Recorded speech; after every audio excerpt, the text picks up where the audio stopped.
I'm going to call our meeting to order.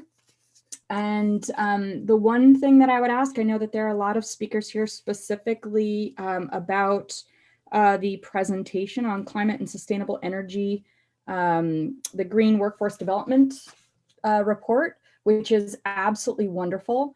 But we do really want to make sure that we actually have enough time to discuss the report, have a presentation and a robust discussion. So I would ask, if you are going to give a presentation and you hear, or give a comment and you hear that someone else has already made your comment, I would ask that you not repeat, but just add new comments or new information. I think that's really important so that we get everybody in. I also want to note for everyone who is interested in giving a presentation or giving a public comment, that this is the first time that the legislature has seen this report. So just take it in stride that we are all learning. We're reviewing it for the first time. This has come from the case board. We will review it and give recommendations, our thoughts, our input. It will probably go back to the case board for final approval, because the version that was approved through the case board is the version that we have now is actually an updated version from what they approved. So as this is representative of the case board, they need to do a final sign off on what they would be approving. So just know that this is part of the process, and we're all looking forward to it. This is something that we, many of us have been looking forward to reviewing for a while. So with that in mind, Katrina, you have a list of people who were interested in speaking on privilege of the floor from the public. I think they've all been invited in at the same time for ease of process. One last thing that I did want to note, in this virtual world, we have put out public notifications for anyone who does want to speak in legislative committee meetings. We ask that you send an email directly to Kathy Covert, that's C Covert, CCOVERT, at tompkins-co.org, and request that you are put on the list for public comment. That needs to be received 24 hours in advance of the meeting so that we have the list. This is just the protocol we've put in place now that we're in a virtual world to help our clerks be able to manage our meetings. That said, we do have a list, and Katrina, would you invite the first person to speak? The first name I have on the list is Ryan McHugh. Great. Hello, Ryan. Anna, 1 second. Do we have a quorum of the peak committee here too? I know they were. Yep, I see Henry, you, me, and Annie. So that's 4, and Mike Sigler. So everybody is here. No, that's HED. I'm asking about peak, the other. So Deborah and Dan will be showing up for the second half of the meeting specifically for this report. In fact, Deborah has a doctor's appointment and requested that the report be in the second half, so she was able to attend. That's why our agenda is the way it is. Once we have the two of them, we should have quorum of peak. I'm here, and Dave McKenna is here. Thank you. You're welcome. So Ryan, I see you're here. I don't see you, but I see you're here. So please feel free to unmute, and we'd love to hear from you.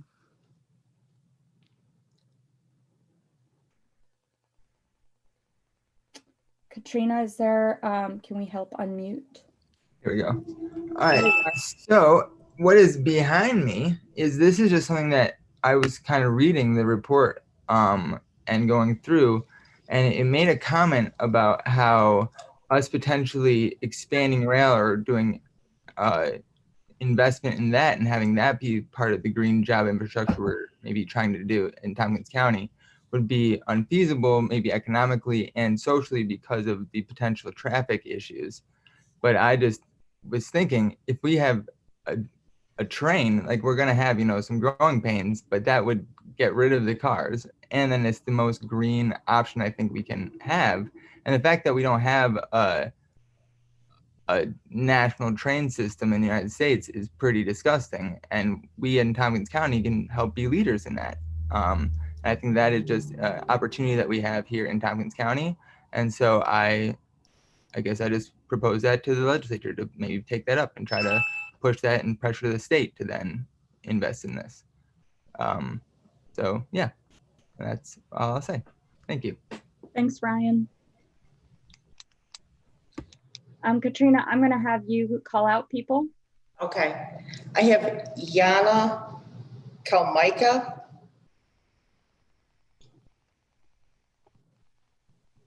Hi, can you all hear me? Hi. Yeah, we can hear you. Awesome. I'll make it brief because I know a lot of folks want to speak. I just want to say that I was really excited to see the county pass our version of the Green New Deal in 2019. And I just hope that, unlike the rest of the state, we don't forget labor as we move forward with that. I think that labor is a really important leader in this work. And I think we should remember to center their voices and to center their expertise. And a labor representative on the IDA is a great place to start with that, I think. Thank you. Great, thank you. Next, I have Maruta Jerma.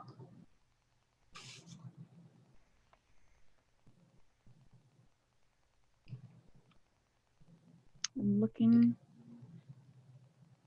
Okay, the next person is Katerina Restrepiero.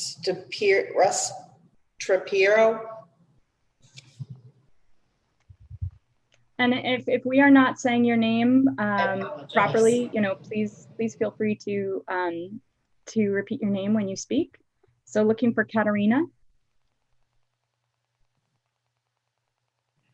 Okay, next right. I have, is Katerina here? Nope. Okay, next I have Michael Overmere.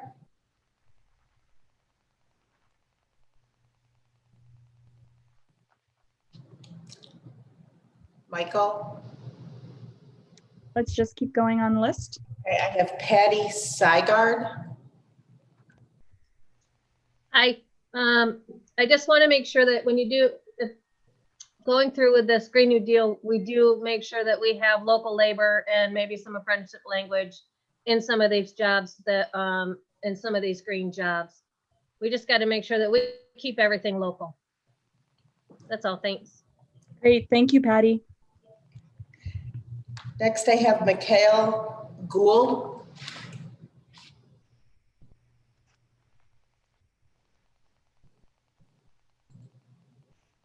Don't see Mikhail. Okay, I have Katrina Carpenter. I think Michaela's on the meeting. I see her. You do see her? I am not seeing Mikhail. Michaela? Oh, Michaela Gould, I see her. Labor rep on the ID, I see an image. Michaela, can you unmute, or Katrina, can you help her?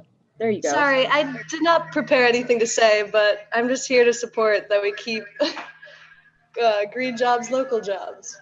Great. Thank you. Absolutely. Okay, the next person was Katrina Carpenter.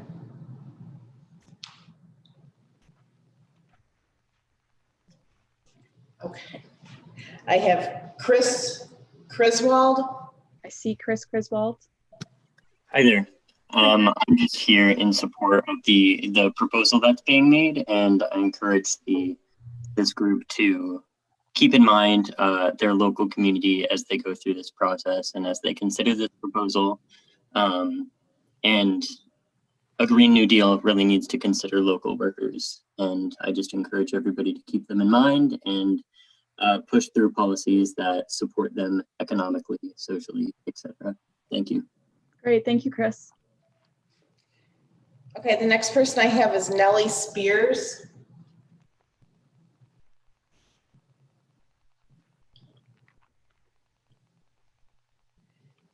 Okay, Amisha Majam. Yeah, Omisha Manglani. Hi, here to listen. I don't have anything to add at the moment. Great, thank you, Amisha. Next I have Mira Kudra Driscoll.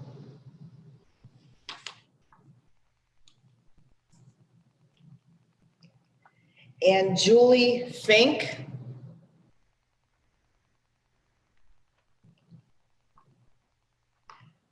Scott Seigel. Hi. I just wanted to say from the CLCPA to counties across the state, we see how giving labor a seat at the table is beneficial. And I too would urge having labor a seat on the IDA as well as wherever else decisions end up being made. Great. Thank you, Scott. Katrina, this is Ann. Someone in the chat mentioned if you say a name and then say who's going to be next, they might be more easily prepared. Okay. Next I have Andrew Lagan, and after that will be Amanda Kirchgessner. Andrew? Amanda, and after Amanda will be Shamik Adams. Amanda? Amanda wrote a letter. I don't see her here, but she did write a letter. Okay. Is Shamik Adams here? And next will be Tom Wright.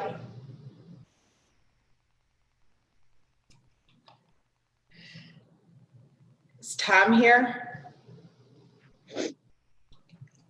Yeah, I'm here. Okay. Tom, if you want to speak, please feel free. Well, I just have some general comments that when the IDA is supposed to be taking care of things in our county, and when we take care of things in our county, we have to value and cherish all the things that we depend on. So of course that includes nature. That's why they're green. It's a green program, and we have to support the viability of all the workers that all of us, and even if we're exist in an ivory tower on a Cornell campus, we all depend upon all the workers down below us. This is a liberal county, so I'm going to make this comment about Trump. If you want to understand why Trump was listened to and believed by so many people in the workforce, it's because the white rural communities have been experiencing some of the abandonment and despair that Black workers and other minorities have experienced for generations. When the money all flows to the top, it happens through the sacrifice of those below, and it makes for a divided community. Trump seemed emotionally, these people believed Trump when he said America could be great again. He didn't seem to have an idea of how to make it great, but the greatness comes from responsibility being exercised by all levels of society. All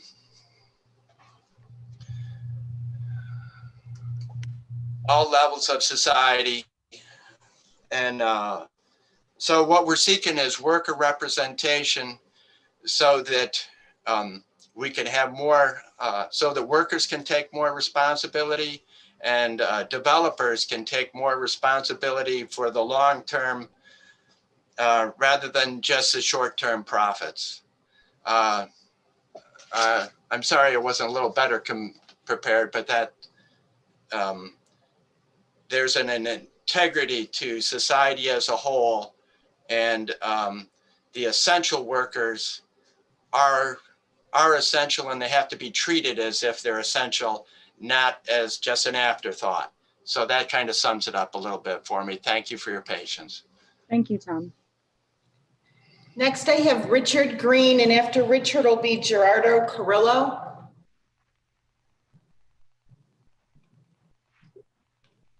Do you have Richard or Gerardo here? Okay, next I have Brian Lipsinski. And after Brian would be Wesley Schlosson,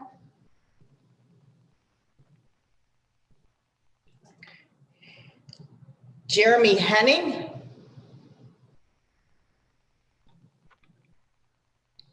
Katie Sims, Yeah, hi. So I'm just here to support adding a member or more than one member of the Building Trades Council to the IDA because that's the expertise that's necessary for analyzing these potential development projects and understanding practically how best our workforce can support a vibrant economy here in Tompkins County. And then the long-term health and security of our economy and of the people here really relies on a robust training and support for work that builds a safer and healthier community with the local green jobs. So just want to advocate for the importance of that as well. Great. Thank you, Katie. okay, next I have Daniel Kioff,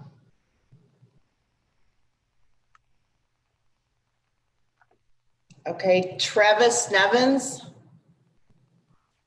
Yes, thank you. I just want to talk about some things that haven't been brought up yet. I've had a lot of conversations regarding the recommendations in this case report over the last couple months. I want to talk about the concern that perhaps local labor doesn't have enough workforce to provide workers on these projects that are coming up. I believe this is misinformation, and I believe that in the past that it has been spread that trade unions can't man these projects, and I think that's completely false.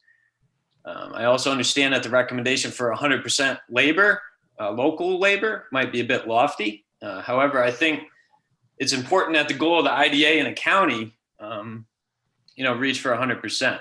With policies in place, I think we can meet those goals. Waivers can be available for specialized work warranty considerations, and if a local workforce is not available, I also believe these waivers can be streamlined and require very little resources on behalf of the IDA or the county. This isn't anything new. If we look at comparable counties, we have waiver processes in effect at the IDAs. I also think it's important to note that local labor isn't exclusively union. These policies are about empowering the community, and these policies will offer incentive for local contractors to grow and for new businesses to start. So we need to look beyond where we are today.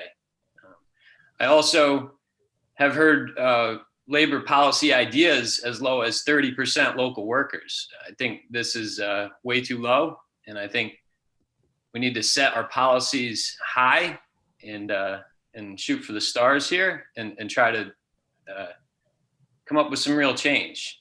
I think we can continue to go through the motions, or we can affect real change here. And I think it's important that we don't cater to the developers. I think we can hold these developers accountable and still not lose development in Tompkins County. I also, to solve concerns regarding labor, as has already been said, I think labor deserves a seat with the IDA. So thank you for the time. Thank you, Travis. okay, next I have Ari, Hello. I'm here in solidarity with everyone advocating for local labor today. And especially labor having a seat or multiple, or perhaps half plus one on the IDA, because it's really important to have actual, you can't have politicians that say they're going to support labor. You need labor on these, in these seats.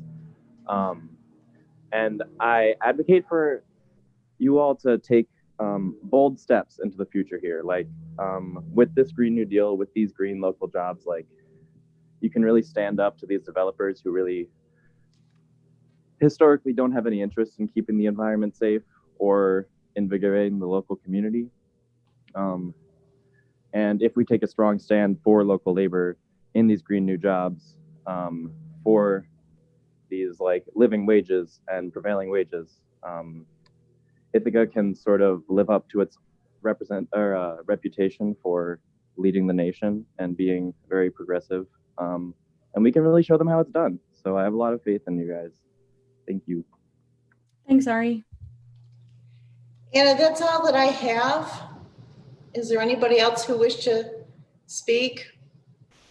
I see Todd Brewer here. I see Dave Marsh. Yes, I'd love to if I I'd get a like chance, to, Anna. go ahead, Todd, and then I'll go next. How's that? Sounds good. And first of all, congratulations, Anna, on being a new assembly person. Good for you. I just want to thank everybody for letting me speak today. I like a lot of the stuff that people said, that Travis and Patty and Kate, Ari. I mean, it had some great points, and I don't want to be redundant. But I know we have a golden opportunity. You know, we know the jobs are here, that the developers want to do the projects here. We have a need for what they want to build here. So it's a great opportunity to support local labor. Like Travis said, whether it's union or non-union, you're supporting local labor. You're supporting the people that live in this community, that raise their families in this community, that pay taxes in this community. And I personally feel that any tax money, any subsidies that we give off the backs of our local community should be invested in jobs in our community. You know, we talk about, you see the ads there about shopping local and buying local. But when it comes to the trade jobs, it just seems like we're expendable. You know, I know I've had situations I had to travel to Albany, here in Addison, New York, you know, for that, both of those about a year at a time, because we had no work here locally. And it's disheartening to see other people from the Rochester and Syracuse area coming here to work, and I'm traveling, you know, 3.5 hours away to work, and then to pay my bills and taxes and support my family. I just, you know, we have a great opportunity here, and I just hope, I know it did studies out there with Mr. Fred Kotler does some studies out there about every dollar earned, what it generates where you live. And it's mind-boggling when you see those numbers and what it could do for the local economy. And I appreciate the time again speaking to you all, and thank you. Thank you, Todd. Dave? Hi, friends in Tompkins County government, and one that's going to be in state government soon. How are you? You know, we have an opportunity, if you so choose, by adding a labor rep to the IDA to help the IDA board have a better understanding of what the reality is. Whoever serves in that position, if it does develop from labor, needs to be honest with the IDA. If we have labor available, which we normally do, then let's make sure they know that. But if there is a project that we're not able to properly provide the skilled labor that's required, we got to be honest about that too. But that conversation, I don't think is happening regularly, at least. I mean, sometimes I'll get a call from somebody who'll say, well, you know, can you man this work? Can you, I say, that's a term we use, I'm sorry. Do you have men and women for these projects? And, you know, we're building the largest project that Cornell has had in a long time right now. It's up at the college, the North Campus. I'm sure you maybe drove by, saw the cranes in the air. That is a $200 million expansion. It will be completed ahead of schedule by the way things are going, unless COVID impacts it. We were shut down for, I guess it was about 5 weeks, and we've made up that time already. That shutdown was because of COVID and back in April. And we're back on schedule, actually a little bit ahead of schedule. So that's what local labor can do. And the amount of payroll that flows through the community, as Todd mentioned, is incredible. And you know, the other thing that we need to be cognizant of, and I think you are, is, and I know you are, is Tompkins County is the engine for this region. And so all the counties that touch Tompkins County, the decisions are made in Tompkins County affect those counties as well. I happen to be a resident of Sigler County. I literally live 14 miles from downtown Ithaca, just over into the town of Hector. And probably out of my 30 years plus in the trades, I've worked 20 of those in Tompkins County. So Tompkins County is the engine for local construction workers. If you consider the next county over as local, that's what we think of as local labor. Now, as far as what value beyond that a member on the IDA may bring, especially, I guess this is more of a county policy, but with green jobs, we, the trades, have already part of what is allocated out of the prevailing wage our members receive is training funds. We have substantial training capability. We have the training facilities, we have the training funds. We just need to know as technology and green technology changes, and it will rapidly, as you know. This technology is going to evolve considerably every year, every 2 years, every 3 years, technology changeover, they call it. And we need to be working diligently to make sure our workforce is trained and up to speed on that. And a partnership between us, maybe TC3 has been considered, the county, whatever that partnership is, the trade should be part of that equation, in my opinion. We can make that happen. We can get that training to our people in the community through our apprenticeship programs and otherwise. I mean, our training programs provide ongoing membership training for our journey persons as well. Technology change is happening at such a rapid pace, it's required these days. So we offer that when we come to the table as well. You know, I'm telling you that when we say we have substantial training resources, I'm talking about, for example, labor's fund alone is nearly $1 million. I'm sure some of these trades have more than that available. And that's not counting our assets, which are our training facilities we already have, our trainers who are already skilled trainers available to train people. So we would love to be part of this partnership should you so choose to include us in the equation. And a seat on the IDA would be a great start. Thank you. Thank you, Dave. And a question for some of the labor, you know, it doesn't have to be everybody, but if some of you want to stay for the second half of this meeting for the presentation, we will be having a lengthy conversation at that point. So maybe if one or two of you wanted to rep for labor, that would be welcome. I know Travis, actually, you have participated in giving a lot of feedback to this report, and Dave, you have as well. So I'm not sure if the others, I haven't heard, but if others have, that would be great. So I see that Marcus is here, Todd Burgess. If you have new things to add, I do want to move on. Hi, Marcus. I wanted to allow both of you to say some final words if you wanted to speak. Yep. And Terry Carroll actually raised his hand and asked to speak too. Okay, and Terry, I was going to see as a member of the case board and you as the chair of the case board, if you wanted to participate in the discussion later, or we actually do have the presentation and discussion, or did you want to speak on privilege of the floor? If you wouldn't mind letting me speak on privilege of the floor, I might have to jump off for another meeting. Sure, that would be great. Yeah, I mean, so as you said, I chair the Climate and Sustainable Energy Board for the county where this report's coming out of. You know, obviously I'm, you know, broadly supportive of all of that, its contents and the recommendations. You know, I echo the sentiments of what, you know, everyone has said before me. I happen to be fortunate to be one of the people that work in the green jobs economy. I got my start here in Tompkins County working in the trades. So it's especially close to my heart, but I think I'd take a moment to just talk about how much effort went into this report by Ellie and the rest of the case board. You know, in terms of how many people they talked to, you know, from the diverse amount of opinions that they tried to incorporate into this.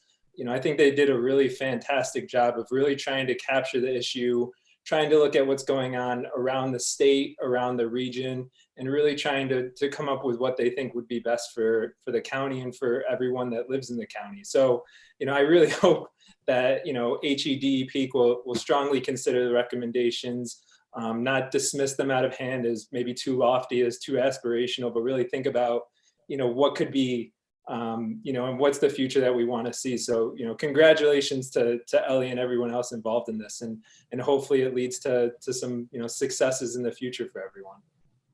Thank you so much, Terry. Thank you for your support and work on all this. I do want to note, we do have Ellie Pfeffer here from the case board, and I just want to announce and note that, hey Ellie, that Ellie is the main author and researcher for this report, has put in easily 5-6 months of work on this.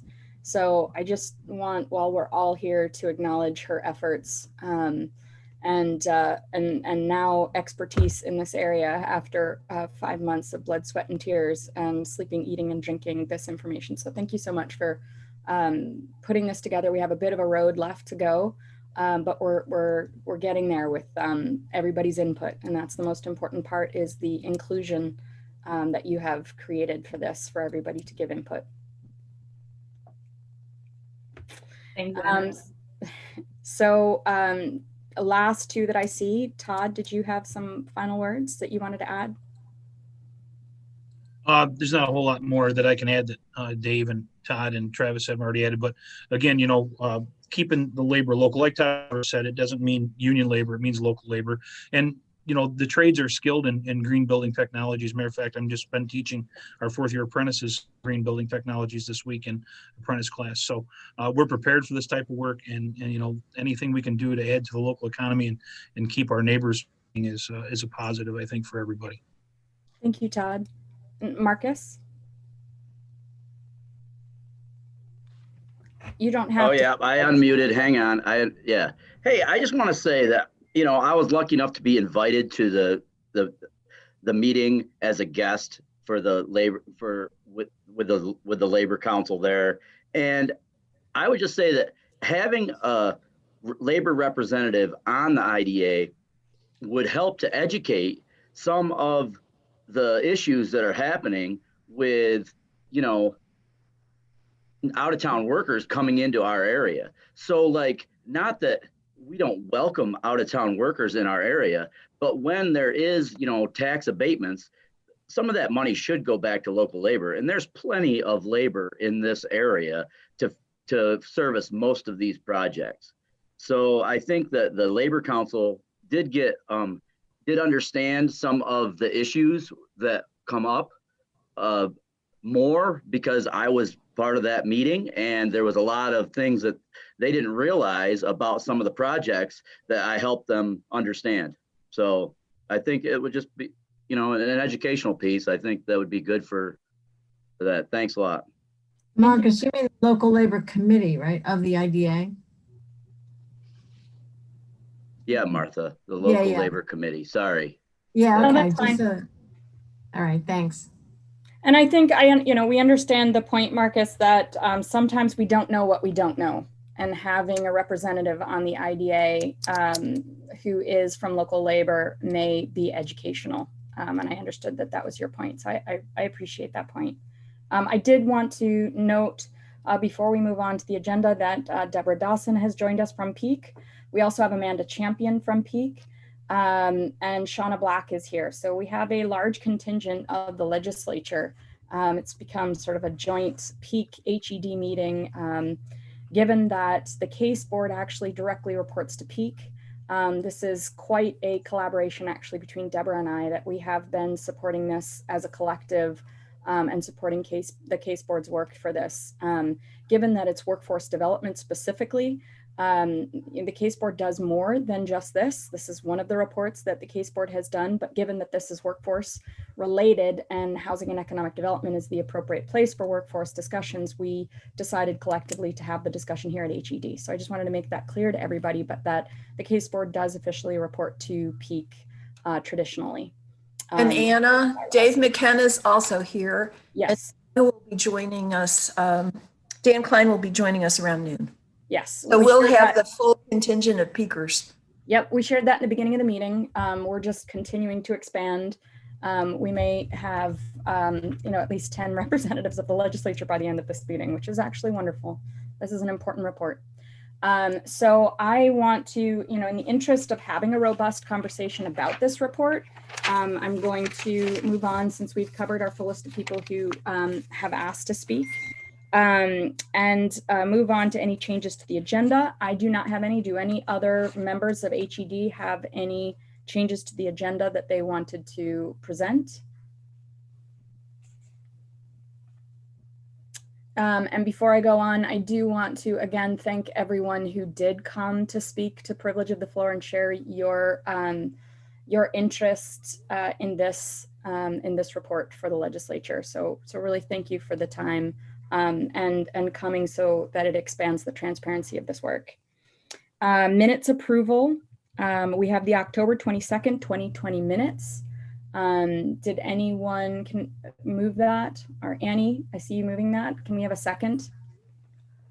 Henry, was that a hand or a wave? Thank you, Henry. Were there any changes to the minutes?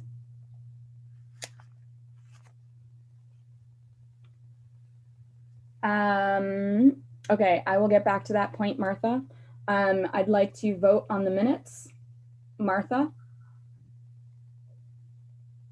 Yes. Annie? Yes. Mike? Sigler? Mike Sigler? Yes. Okay, I heard a yes. I think your video is delayed, but I got it. And Henry? Yes. Wonderful. So that is an approval of the minutes. Mike, I know you had a few questions of labor. If that was the reason you had your hand up, I have invited them to stay for the conversation so that we can have maybe a robust conversation with labor. Would that work? Yeah, that would work. That was why my hand is up too, so yes. Wonderful, wonderful. Moving on to chair's report. I don't have a major report. I just wanted to give an update to everyone. You know, as everyone knows, we have been working on broadband as part of our economic development. And I did want to note that the village of Trumansburg and the town of Ulysses collectively have added another $5,000 to that study. So in total, municipalities have covered about half the cost of the study, a little less than half the cost of the study. I will still be speaking to ICSD. I know the city of Ithaca is also reviewing it. They didn't put it in their budget for this year, but it could come out of contingency for them later. So that is not out of the question, and I am still in conversation with them. So that is still continuing. That study would start at the beginning of next year from my understanding, but I will give updates on timeline. Once the budget is approved, then that discussion will commence. And that is the only HED specific update that I have because I really want to focus on this labor report. So moving to committee member reports, any liaison report outs?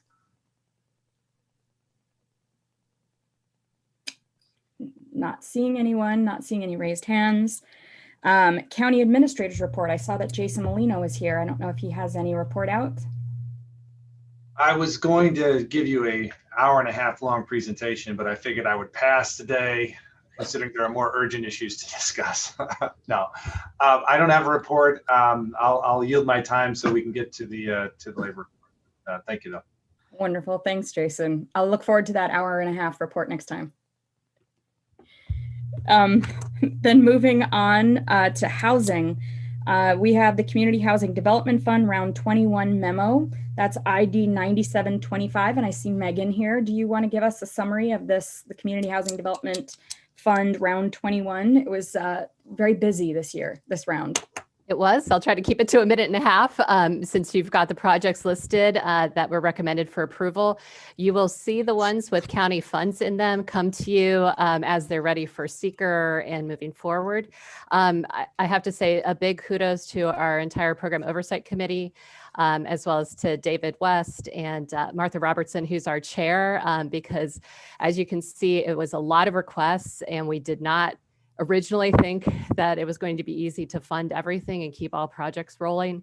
And so it took a lot of Excel Sudoku to make it work. But this round represents 161 potential units and $780,000. So if you do the quick math, that's less than $5,000 a unit. So we're hoping all of these things move forward. And you'll also see that there were some award extensions for low-income housing tax credit projects that we're still, fingers crossed, hoping that the state will fund. So we will keep you posted as we hear about those award announcements, and I'm happy to take any questions. And just before questions, because not everybody here is on HED, I just wanted to give a quick summary of what the Community Housing Development Fund is. It is one of, I think, the most amazing projects that the county does, but that's on my personal opinion. It is a mechanism for us to support affordable housing development specifically in the county. We have a fund that money is put in from originally, the original funders were Cornell, the city of Ithaca, and the county. Thanks to very hard work for Martha Robertson, the chair, and Megan and other staff, I think David as well. We have had additional communities, municipalities add funding to this. That includes Dryden. The town of Ithaca is also, and I know that there are other discussions that are in progress, but those two have added in. So it is a robust fund. And these funds are used for grants specifically for projects to show our local support for these projects, many of them for which go for state low-income housing tax credit funding. And so we have leveraged massive amounts of state funding for the amount of funding that we have put in locally. So even $50,000 to $100,000 of grant funding from us can make the difference of huge amounts of funding from the state. So I think this has been a major success of the county. It's unique to the county. We've had many counties that have reached out to us to model ours, and it's something that I think we should all be proud of. So I wanted to make sure everybody who's on this call knows about this.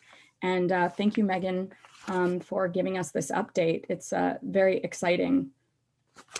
And unless I don't see any hands up, unless there are any direct questions, I think we can move on. Because this is just a memo. Katrina, we do not need to vote on this, correct?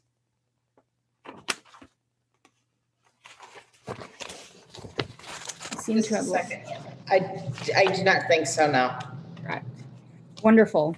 So then moving on to Planning and Sustainability Department. Do we have a Commissioner of Planning and Sustainability report? I see Katie is here. Hi, Katie. Hi there. Yeah, just a couple of quick items. I wanted to mention with our engagement with Southern Tier 8 Regional Board, we had an opportunity for, apparently the Appalachian Regional Commission opened the Appalachia Nonprofit Resource Center in September, and two of our local nonprofits have received an award. So I just wanted to bring that to everyone's attention, another benefit of membership in that group. The Ithaca Waldorf School and the Women's Opportunity Center are both going to get virtual training help to help them navigate the COVID-19 crisis. So wanted to flag that for people. And I also wanted just to note that next week is Darielle Drake's last day in the Planning and Sustainability Department.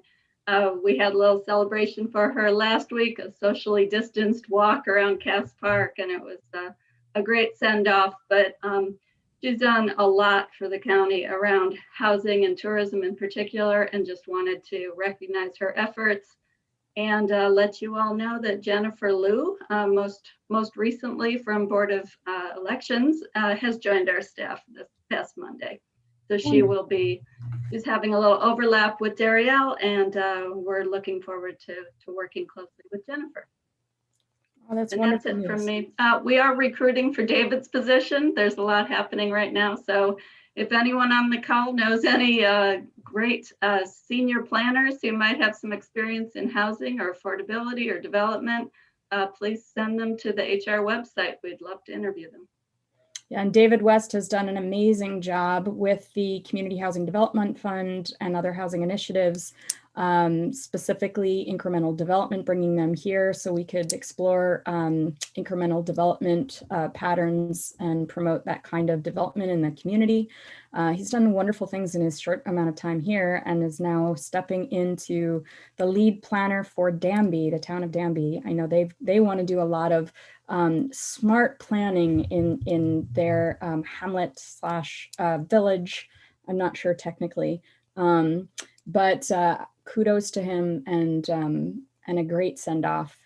He's an amazing planner and a lot of heart and passion for this work. So thank you. And for anyone who is listening to, ST8, Southern Tier 8, is an organization that we joined recently. And it allows us to have access to the federal Appalachian Regional Council funding. And there are obviously other benefits like connections for broadband and now for our local nonprofits. So this is wonderful. Thank you so much, Katie. Welcome. So tourism, we have Nick Helmholt here, and we have a report and discussion. Hi, yeah, good morning. So I'll just kind of briefly go over the report and some of the highlights. The big one is that we have our third quarter room occupancy tax figure that came in. It was a bit lower than we had forecast, which is to say lower than after we had already budgeted down following the onset of COVID. We are, but the good news on this, that's sort of the bad news, I'll say. The good news is that we're starting to get better on collections. The tax delinquency situation is not entirely, but mostly resolved. The properties that are still in some type of delinquency had delinquency issues before COVID. We're tracking that now. So every time we have one of these quarterly reports now, we'll report the number of properties that are in a delinquent state. The result, however, of our third quarter tax collection is that we're having to kind of rethink how we do payments out of the tourism program for the remainder of the year. So in consultation with Katie and Jason, we determined that we were going to delay fourth quarter payments to our various organizations that receive room tax funding.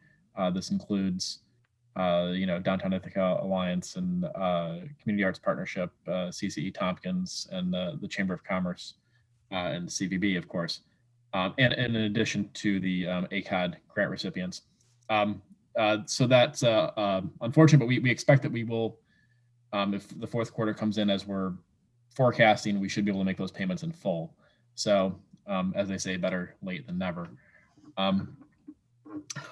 So that's where that stands right now.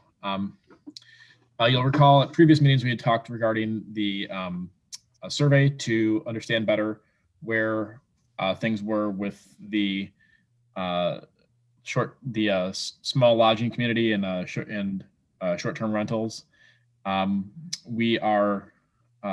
survey was conducted back in September. We're currently attempting to get in touch with folks at Airbnb through the county attorney's office to initiate sort of a discussion there to understand how this potential change in the local law would affect our voluntary collection agreement with Airbnb. So we're kind of putting that we'd like to kind of keep that in a holding pattern until we have a clear idea of how Airbnb will respond to that change, so that we know that we'll be able to continue collecting our room occupancy taxes from them following that change. So basically continuing the conversation is sort of a moot point until we know whether it's feasible with Airbnb. Precisely. We need to make sure that they're going to be able to participate in this and make that as seamless as possible change on their end. So we'll be following up on that. We'll continue to share updates as we get information back from Airbnb. Just one final note here on the memo. ACOD grant cycle for 2021 opened up, and we've had 18 organizations that have applied for the submitted pre-applications, basically an eligibility questionnaire. All 18 were eligible, so we expect we'll see 18 grant proposals here next month in December. Those are reviewed sort of over the holidays, and we expect we'll have a slate of awards early in 2021 for this committee to review. One final thing that didn't make this memo is STPB is looking at a change to its bylaws. That will be discussed at the meeting they're having tomorrow. And if it moves forward, we'll be bringing it to this committee in December. The changes regarding term limits and helping and in thinking, that they're having some folks that are planning or potentially rotating off the board.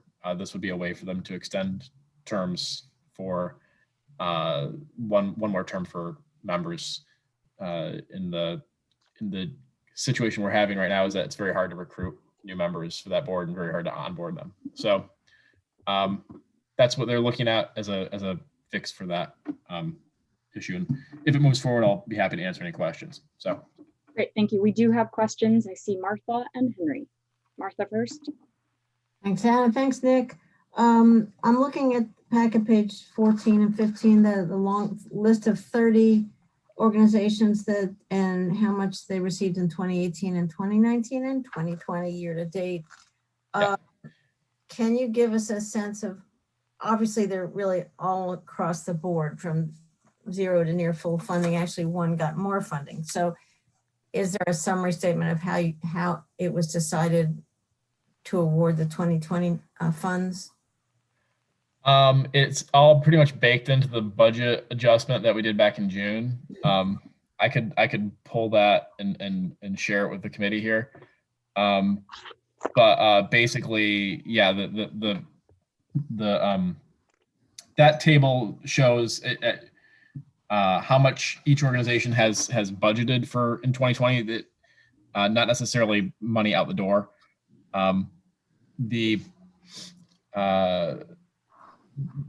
For instance, for our ACOD grants, I think we had a 30% across the board cut for the grant award. For the other programs that are listed there, there were various sort of decisions that were made. Some of them were able to balance between different efforts. For instance, Downtown Ithaca Alliance operates two different programs with the festivals program and Downtown Ambassadors. And so they made a calculation as to how they could achieve a 30% cut, but it wasn't necessarily equal between those two efforts. So I can definitely share that memo that kind of outlines what the impacts were and why those decisions were made. All right, I appreciate that. We don't have to do it now, but I appreciate looking at that. And then on the short-term rental, the voluntary collection agreement, what I don't understand, how hard is it to change a number from 3% to 5% when you're collecting taxes? So I guess my question is I thought Airbnb, maybe I'm misremembering. I thought other counties already were charging Airbnb 5% or more than we are. And are we asking them permission to increase the tax? It's voluntary. So basically, oh, go ahead. It is in the agreement, so they have to agree to it. So the agreement is voluntary, Martha. So the agreement of Airbnb is voluntary, but they have to willingly change the agreement from 3 to 5% because the agreement does identify 3% in it. So while it is voluntary and it's our discretion to increase the hotel tax, at the end of the day, it's their willingness to enforce it and collect it. So it's feasible if they deem it to be feasible. If they want to do it, they can do it. If they don't have to. Do other counties? The risk is they could basically just say, we're not going to pay that, or we're not going to pay anything. What and what other counties charge? Hotel tax rates range from, I think the lowest I've seen in New York is 2% up to 6%. But what they pay, they have agreements with other parts of New York State, right? Yep.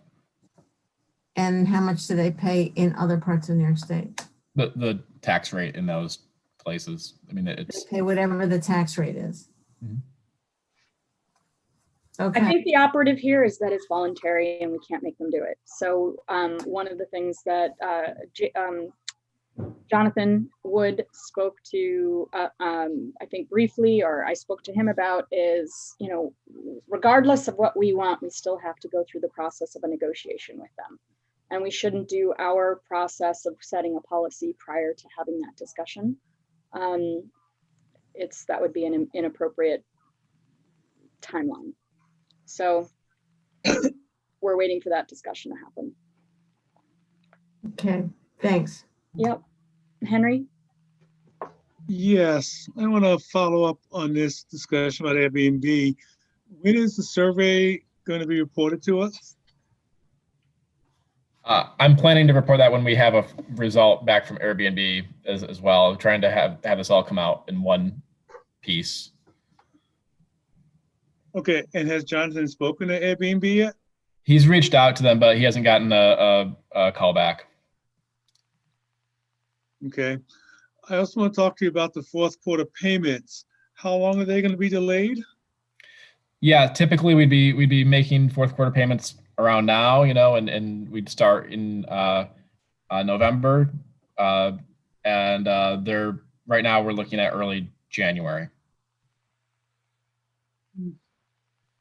If the fourth quarter sales tax comes in low, what are you going to do? Yeah, if it comes, we have a number which is sort of our red flag number. If it comes in below that, we'll have to start reducing payment amounts because we just literally won't have enough funds in the account to make the payments. But that's why we're waiting till then. Is we think there's still a chance this could come in at or below that number. When will the fourth quarter accounts be made available? When will the data be available? That's early January as well. So. Okay. Thanks. Yep. I had one quick question, and Martha, do you have your hand up again? Okay, so I'm going to ask a question and then hand it off to Martha. On packet page 16 in the B&Bs less than 11, I just wanted to go back to Q2 where it says the collection was 2,954 for 2020, significantly less than the other years. And I think from the data that we got at STPB, the Airbnb had decreased to 13%, but in June it started increasing significantly because people are staying in hotels or staying in Airbnbs rather than staying in hotels because of COVID. So I'm curious, I do see, of course, Q3 went back up, but the amount in Q2 just seems so strangely low. Have we had any way of rectifying that to see if that is accurate? We still have about a dozen or more bed and breakfasts that are delinquent in room tax. So there might be some delinquent payments that will bump that up in future quarters. Okay, so you don't think this is from Airbnb? It's from the B&Bs? Oh no, it's definitely from Airbnb. Yeah. I mean, that's part of it. It's part of the whole equation. It's not, but Airbnb automatically collects for us and then gives it to us, correct? Yep. So then that should not be what is a discrepancy here. Or are you saying that Airbnb has not given potentially the full amount collected in Q2? I can't speak to individual returns. We're getting into a topic here that is kind of hard for me to navigate with at this level. Right, but so that's individual tax returns. I'm just trying to understand if this is the fee that Airbnb collects, which is automatic, and then they pay it to us quarterly, correct? Yep. And so these should reflect the fees collected and distributed to the county, correct? Yep. So there's no delinquency in the Airbnb payments. I can't speak to that.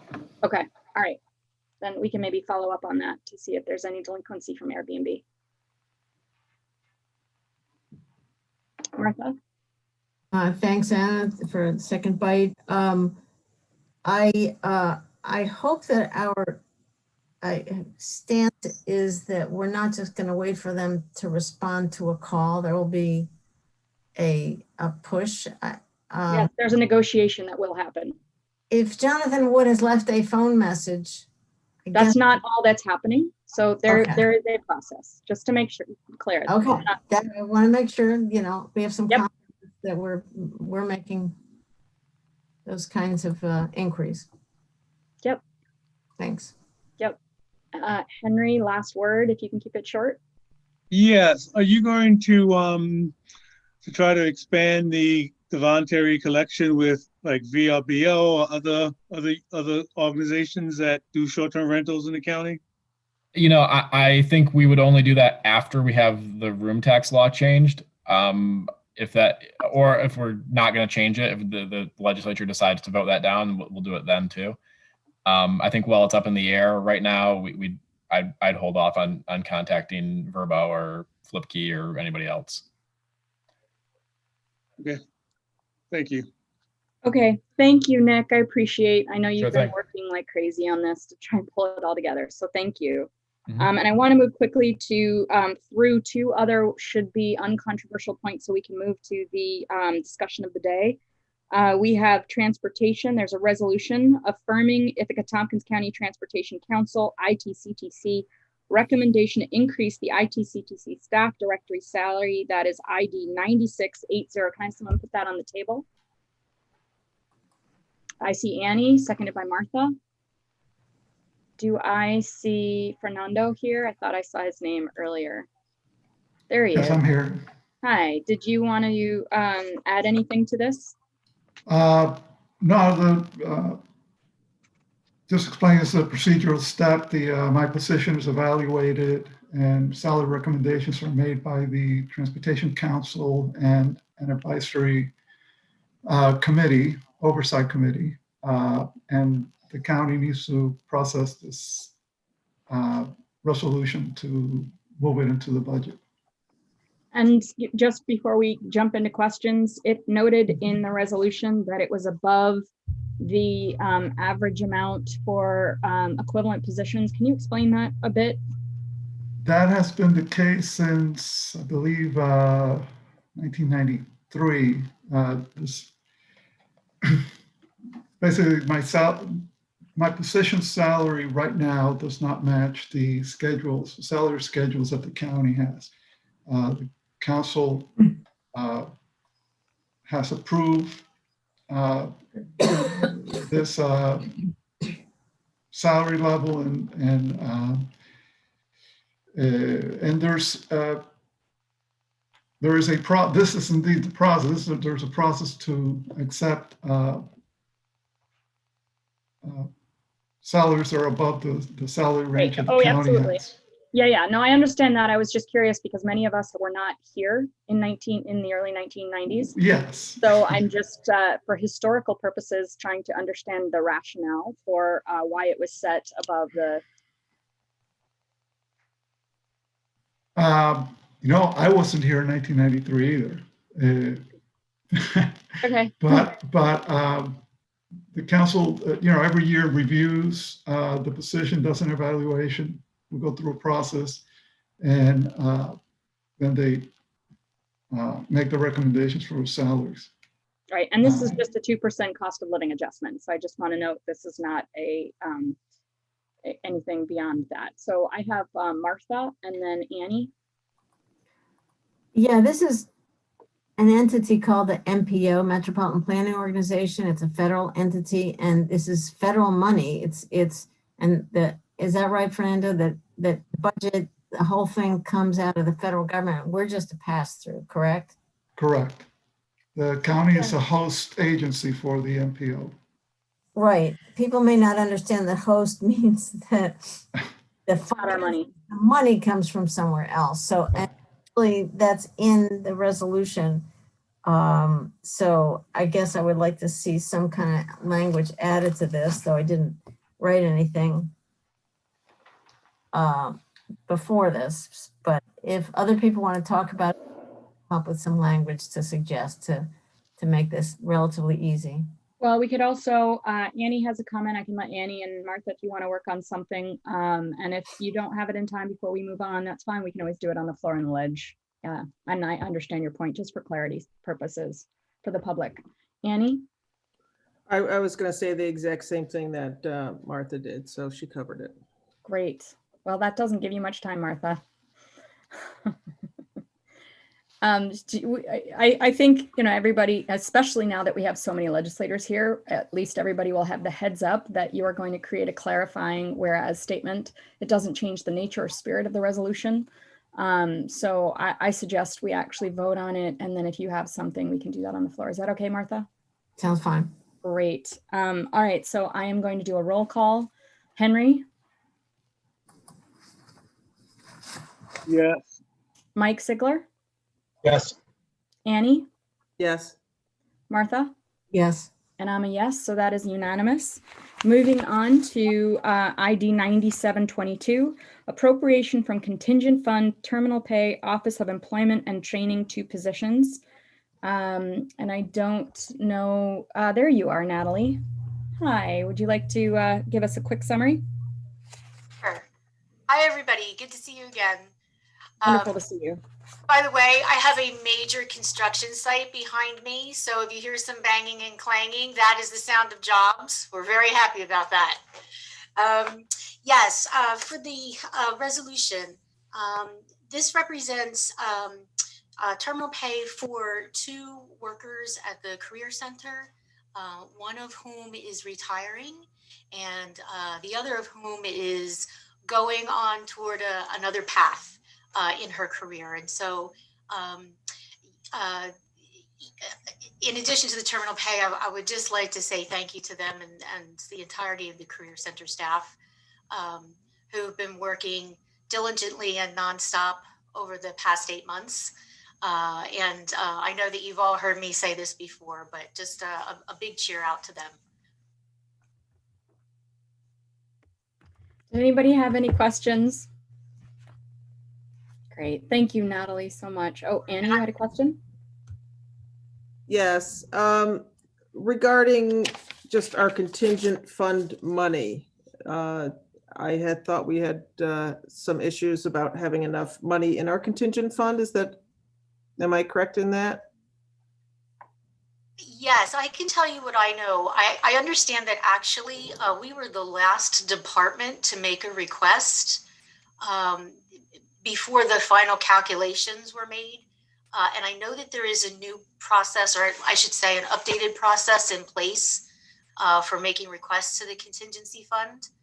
That may be more the county administrator's line of work than mine.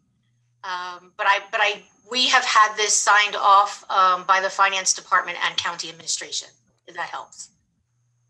Okay, great. Thank you. Yep. Just wanted to make sure we had the money for you. Thanks. And also, I'm going to be staying on for the Green Workforce Report discussion as well. Great. Hopefully we will get to that very soon.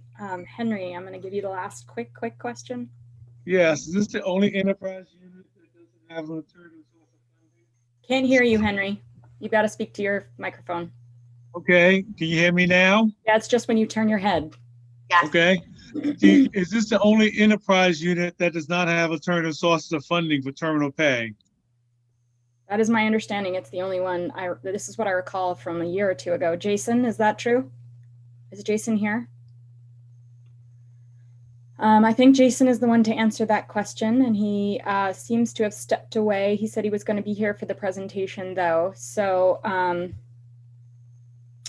yes, he had a quick briefing he had to go to. My understanding, Henry, is that that is in fact the case, but we can follow up with Jason when he comes back. Okay, thank you. All right, so if that is the last question, let's take this to a vote. Annie? Yes. Henry? Yes. Thank you, Henry. Mike? Yes. Martha? Yes. And I am a yes, so that is unanimous. And that takes us to the topic of the day that everybody is here and patiently waiting for. And we are going to first get a presentation from Ellie Pfeffer, who is the main author of this report. And I think you have a presentation. So if you want to share your screen, Katrina, I hope you guys have figured out all the technology, because that's, oh, well, yes, you did. That's over my head. Wait, did I just share my whole screen or did I just share? No, you just shared the presentation, at least from what I saw. Okay. And then it went away. Do you see it now? Oh, cool. Okay, cool. Yep. Hello. Hi, everybody. Yeah, so thank you for all being here and for hopefully having read the insanely long report. I apologize in advance for how long it is. But I thought that I would just talk kind of generally about the recommendations and the contents and sort of like main points that I think are important to sort of set the tone for a more detailed conversation to come later in the meeting. So the report that we wrote shares our research and recommends actionable next steps that the county legislature can take to realize green workforce development in our area. It also sets a tone for green job goals in our county. It underscores that green jobs must intentionally recruit from and retain disenfranchised and priority communities. So that being communities facing barriers to employment, formerly incarcerated people, veterans, Indigenous people, people of color, low-income people, LGBTQ people, and women. And then actually that these jobs do combat climate change. So taking a little bit more of a narrower definition from just a general kind of natural resource maintenance perspective of green jobs. So here are the recommendations, broadly speaking, that are included in the report. First, green jobs training. So establishing a council, which we're calling the Green Jobs Training and Diversity Council, to explore creating a green jobs work readiness program, potentially to be hubbed at TC3, which would, we'll get into the details a little bit later, but basically a space to do learning and recruitment that precedes on the job training. The next recommendation that we make is for the county to appoint a labor person to the IDA who's knowledgeable on green issues, and for that appointment to be made in January. And also for the county to support the conversations that are already ongoing at the IDA on local labor. So they are in the process of developing a local labor policy. And so this report outlines in significant detail how we might shape that conversation to focus on green jobs and making those green jobs desirable and high quality. And the final recommendations that we make are basically to finish some of the research that we've done.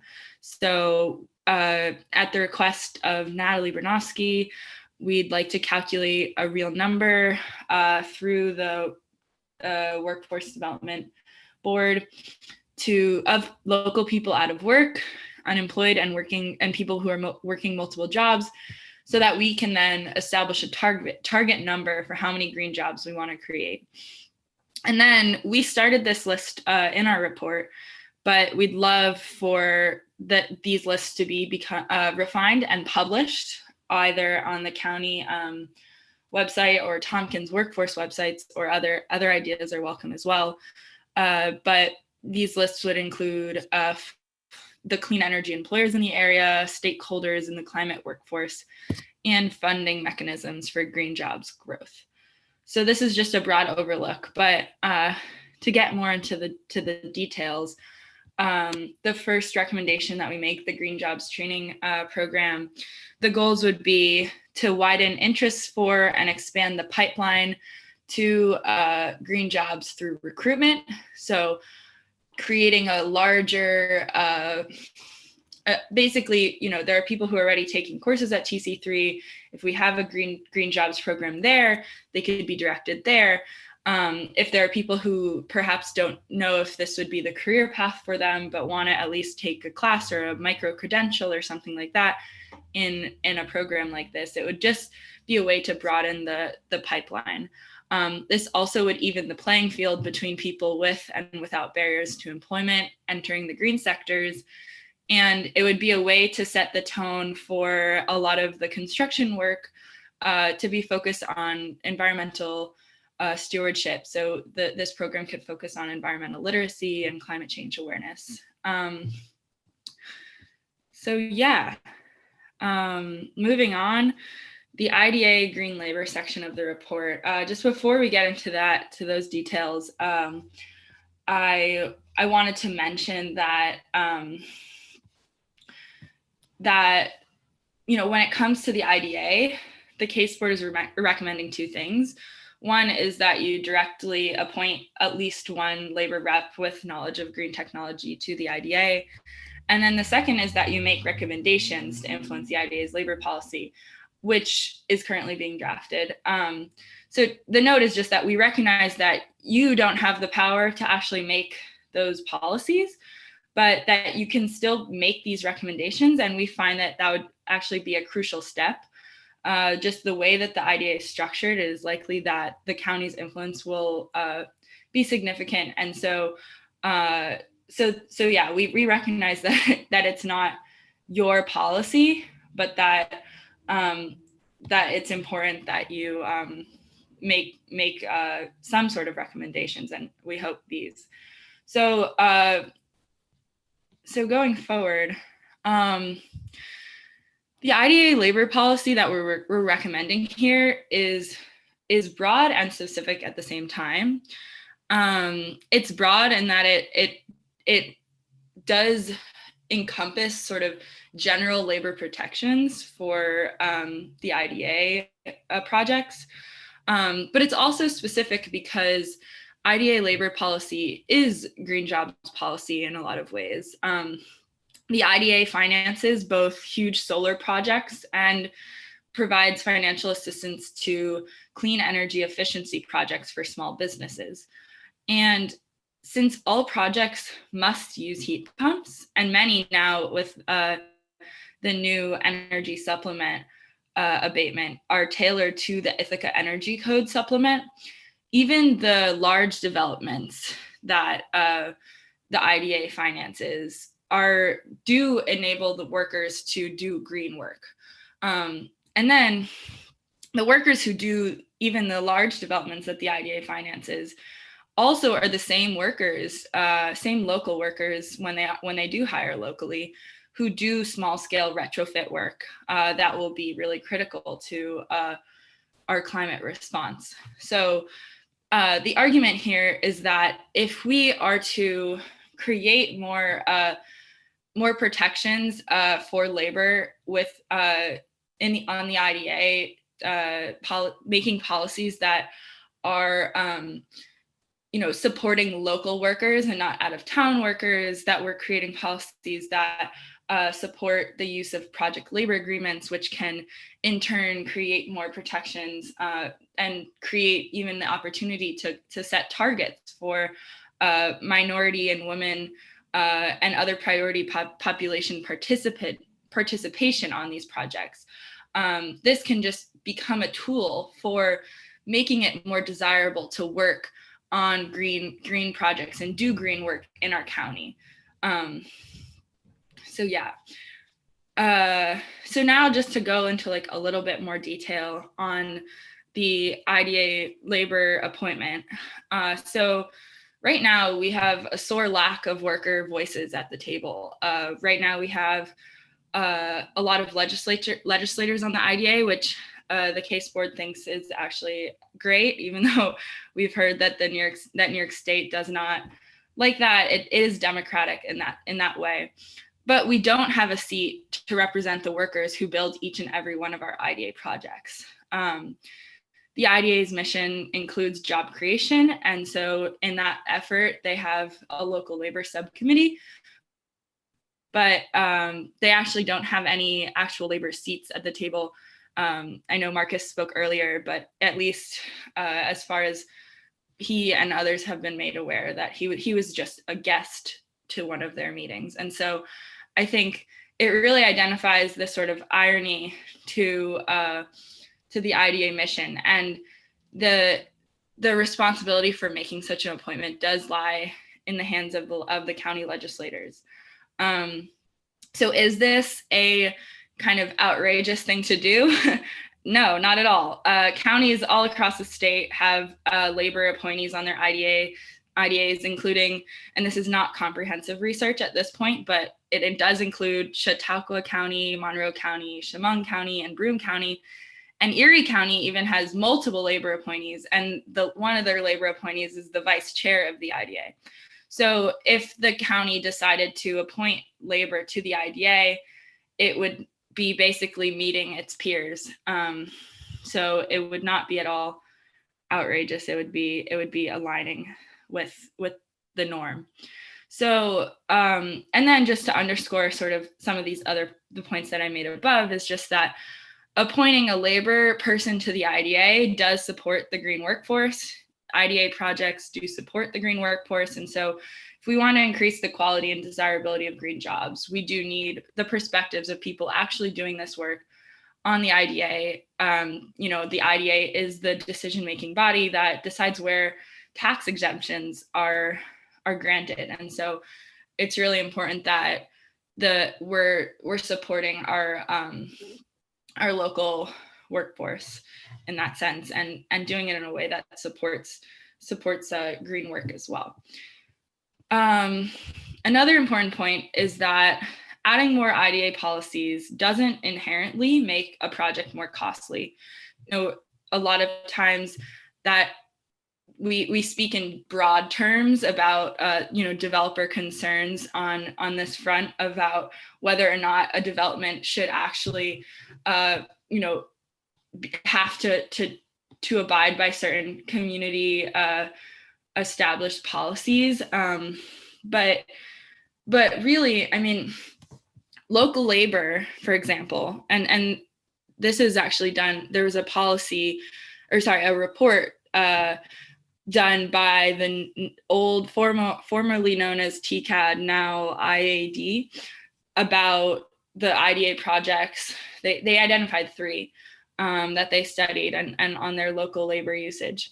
And in that report, it was highlighted that local labor isn't always more expensive. And of course, it does keep our wages within the community, which has the tax benefits. And so, for example, in this report, they highlighted that that city center used about 33% local labor, which is pretty low. And Herald Square used about 67%. And in their total wage calculations, the city center project, which had less local labor, actually had higher wages overall. And so that points to the fact that, local labor doesn't always mean more cost. And then furthermore, apprenticeships actually do save developers money. They provide community members with the skills necessary to enter into family-sustaining careers, doing important green work. But the wages that apprentices make are just generally lower because they're lower. They're less experienced workers, and so it creates this awesome pipeline and this awesome opportunity for people. But it doesn't inherently require more money, more cost. And then finally, and this is sort of follows the structure of the 3 recommendations in the report, PLAs save money and time through, so project labor agreements, just to clarify, through efficient scheduling. So the way that a project labor agreement is set up is that they have a no strikes clause, and they set up the schedule in advance, the work schedule in advance of the project to be tailored to the specific project needs. So that also saves time and money overall. But by creating this sort of job site constitution, so to speak, it provides workers with safer working conditions, strong labor standards, and opportunities to require workforce benefits. So those benefits can include requiring percentage of apprentices on the project that can be really project specific and tailored to the project's capacity. It can also include, as I mentioned earlier, identifying specific targets for populations to be hired on the project. So, specific disadvantaged communities or underrepresented workers, et cetera. And it can also require local hire. So kind of all these policies can be almost wrapped into one in a more specific way through the use of PLAs. So with that background, now I'll just go into like the actual specific recommendations. So as mentioned earlier, appoint a representative from the Building Trades Council to the IDA. Work collaboratively with the IDA to reassess and adapt the enhanced energy policy and base energy abatement policies that were passed last March. So the recommendation here is to reassess next year. I've heard from some folks that might be too early just because of COVID, and I mean the date on that is fine. It doesn't really matter if it's this year, in 6 months after that, or whatever it is, but at some point to reassess and like see what that influence of that policy was would be great. And then in terms of what we could require now based on their new local labor policy for them to include in that.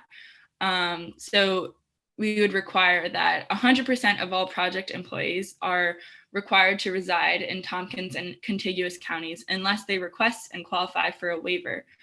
And so one piece to note is that in our research, we researched every county's IDA local labor policy in all counties that had a population of over 60,000 people, noting that Tompkins has 100,000.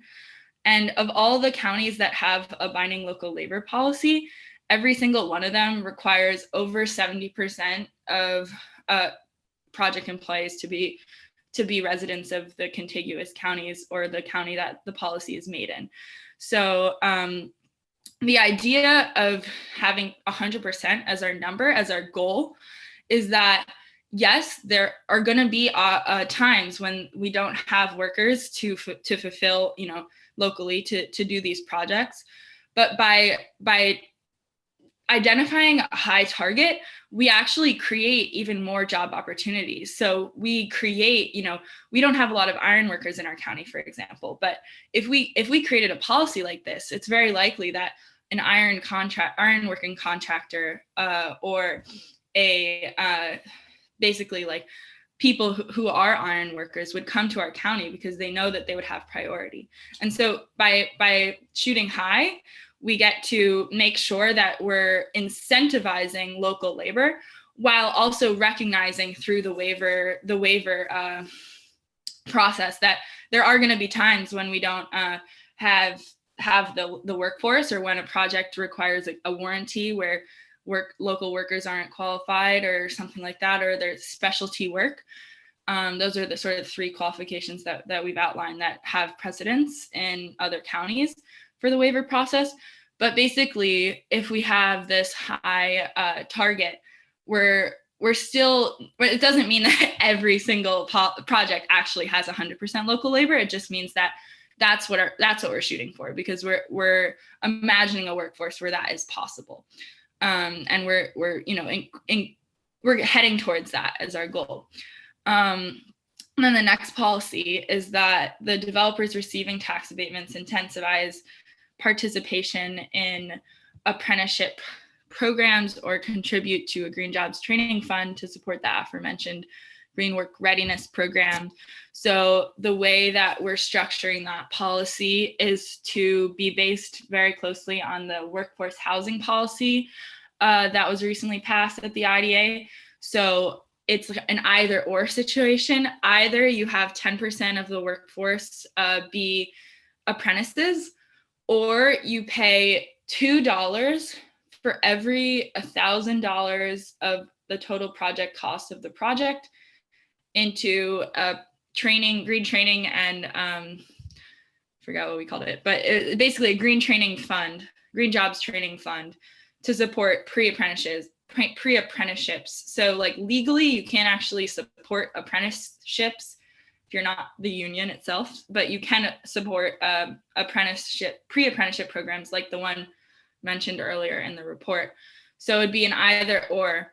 You would either do, employ apprentices, or you'd pay into the fund. And the way that we chose that number, that $2 per thousand, was that so we calculated that the average total project cost is about, for the IDA projects that are listed on the website, that is $17 million.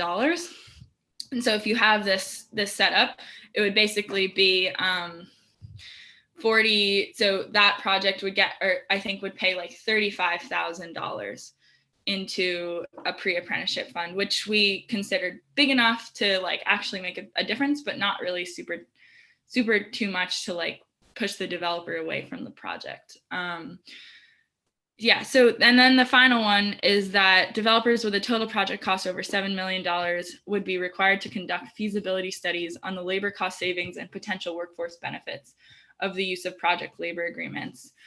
We chose 7 million because that's the median project size based on project cost. And they, so we would require the feasibility study to be done, which is $15,000 cost, which is pretty low in the scheme of the average total project cost. But then we would strongly recommend, or perhaps even require, the projects, they would require the projects who make labor cost savings of 2% or greater to use it, and strongly encourage other projects to use it, especially if they can identify like potential workforce benefits. So that goes back to minority hire targets or local labor targets, or apprenticeship targets as well. So at this point, these are like 3 separate policies, and there might be a way to like make them a little bit more cohesive, recognizing like that there is this one local labor policy that the IDA is currently working on, but I think making sure all these components are part of it is really key. And so that's what we're recommending. And yesterday we had a rally outside of the legislature building, just to show y'all that there's a lot of support for this policy. There's a lot of support for the Green New Deal, county's version of the Green New Deal when it passed. And there are a lot of people who as obviously the labor leaders have mentioned earlier in the call, like whose lives depend on responsible and accountable development policies. And there's this really exciting potential for for both combating climate change and using these policies to lift people up economically and bridge economic inequalities, as well as getting folks who are disenfranchised in other ways into these jobs as a way to bridge other inequities, racial, gender, et cetera, et cetera. And so we're really excited about these policies. We're happy to, I want to leave it there so that we can actually start a conversation about this. We're seeking your input and your questions. And the goal, I hope, for this conversation is to approve the report with your suggestions and your input. And then in December, to have an actual policy that is built off this report go to the legislature. We're excited to start this conversation, and thank you all so much for letting us present on it. Thank you so much, Ellie. Thanks for removing this slide so that we can all see each other. I did want to note there have been significant changes in this report since it left the case board.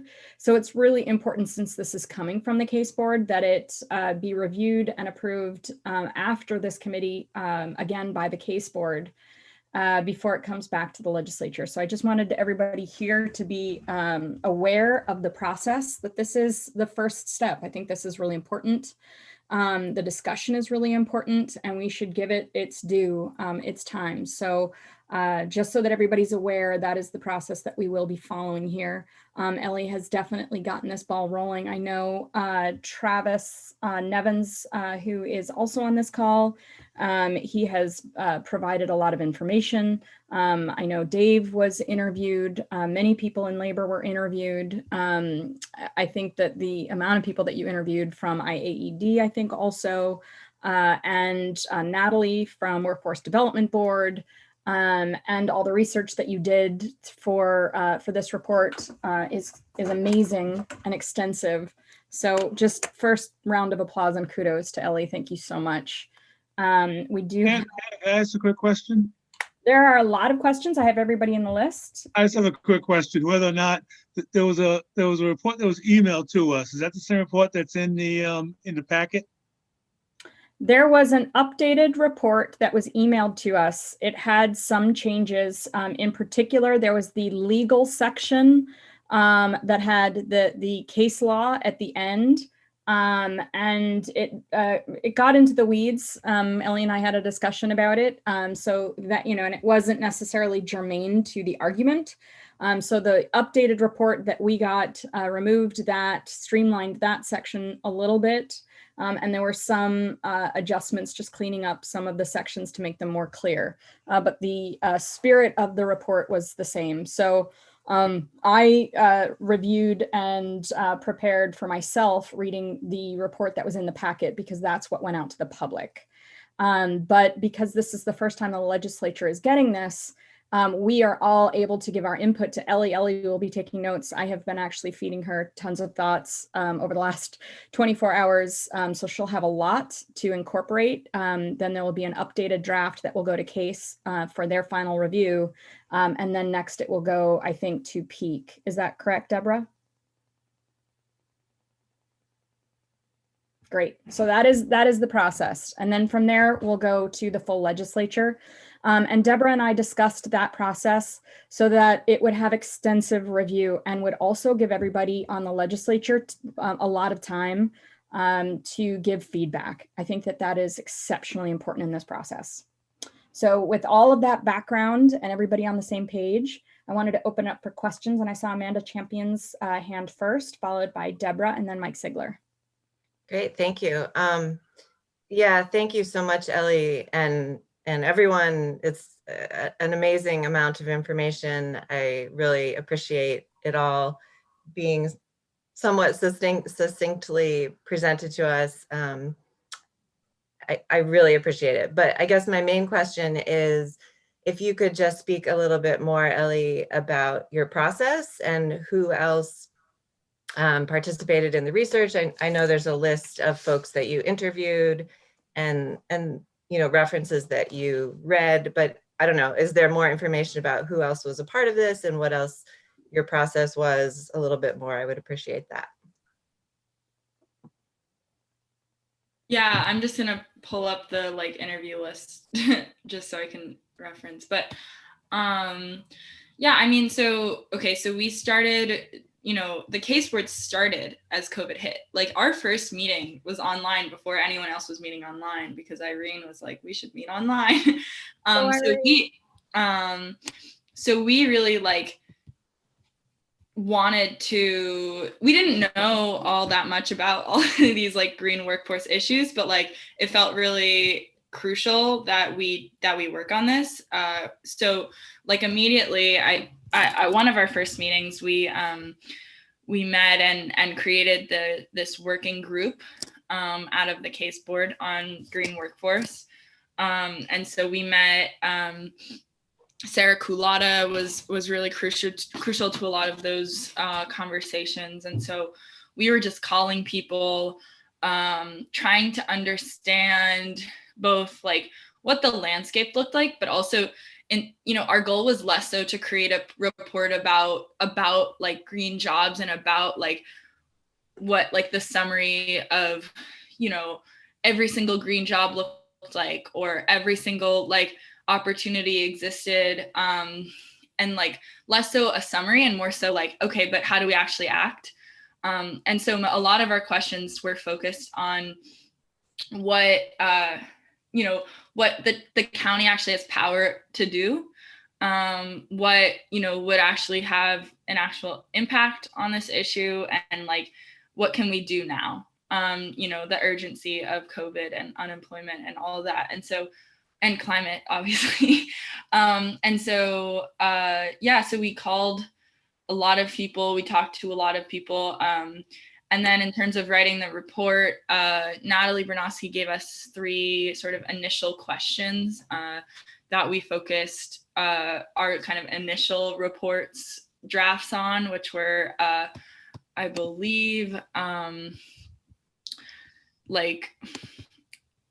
I actually have to pull those up because it's sort of gone a while from there, but it was sort of like, what do we need at like from in sort of the training realm? What do we, how do we bridge the county energy strategy goals with the green jobs effort? And then like, what is a definition for a green job? So I think those were the 3. And then we kind of expanded from there. So hopefully that. Yeah, no, that's great. That gives me a lot more information on who participated, and that's great. Thank you. And actually, to follow up with that, Amanda, Natalie, if you want to give us your feedback and thoughts about the report and how you might be able to use this, that would be great as a follow-up to Ellie's comment. Yeah, just some brief comments from me on behalf of the Tompkins County Workforce Development Board. Ellie is right. She checked in with us frequently, and we participated in many of the case Zoom calls. We had lots of questions and asked for recommendations on the structure of apprenticeships, as Ellie said, the definition of a green job, and how we as a board could be supportive of this in terms of programs, but also as far as a countywide strategy. We welcome the report. There is a section specifically that I'm looking at here on green jobs training, which we intend to embrace. And also earlier, Ellie mentioned something about setting ourselves targets. This is a conversation that we've been having for a really long time amongst the workforce development system here in the county. We think we can do that. We here have access to both federal and state funds. And while those funds don't currently ask us for green jobs targets, we may be able to go beyond and set those targets for ourselves here locally. So thank you for the report. It's a good read.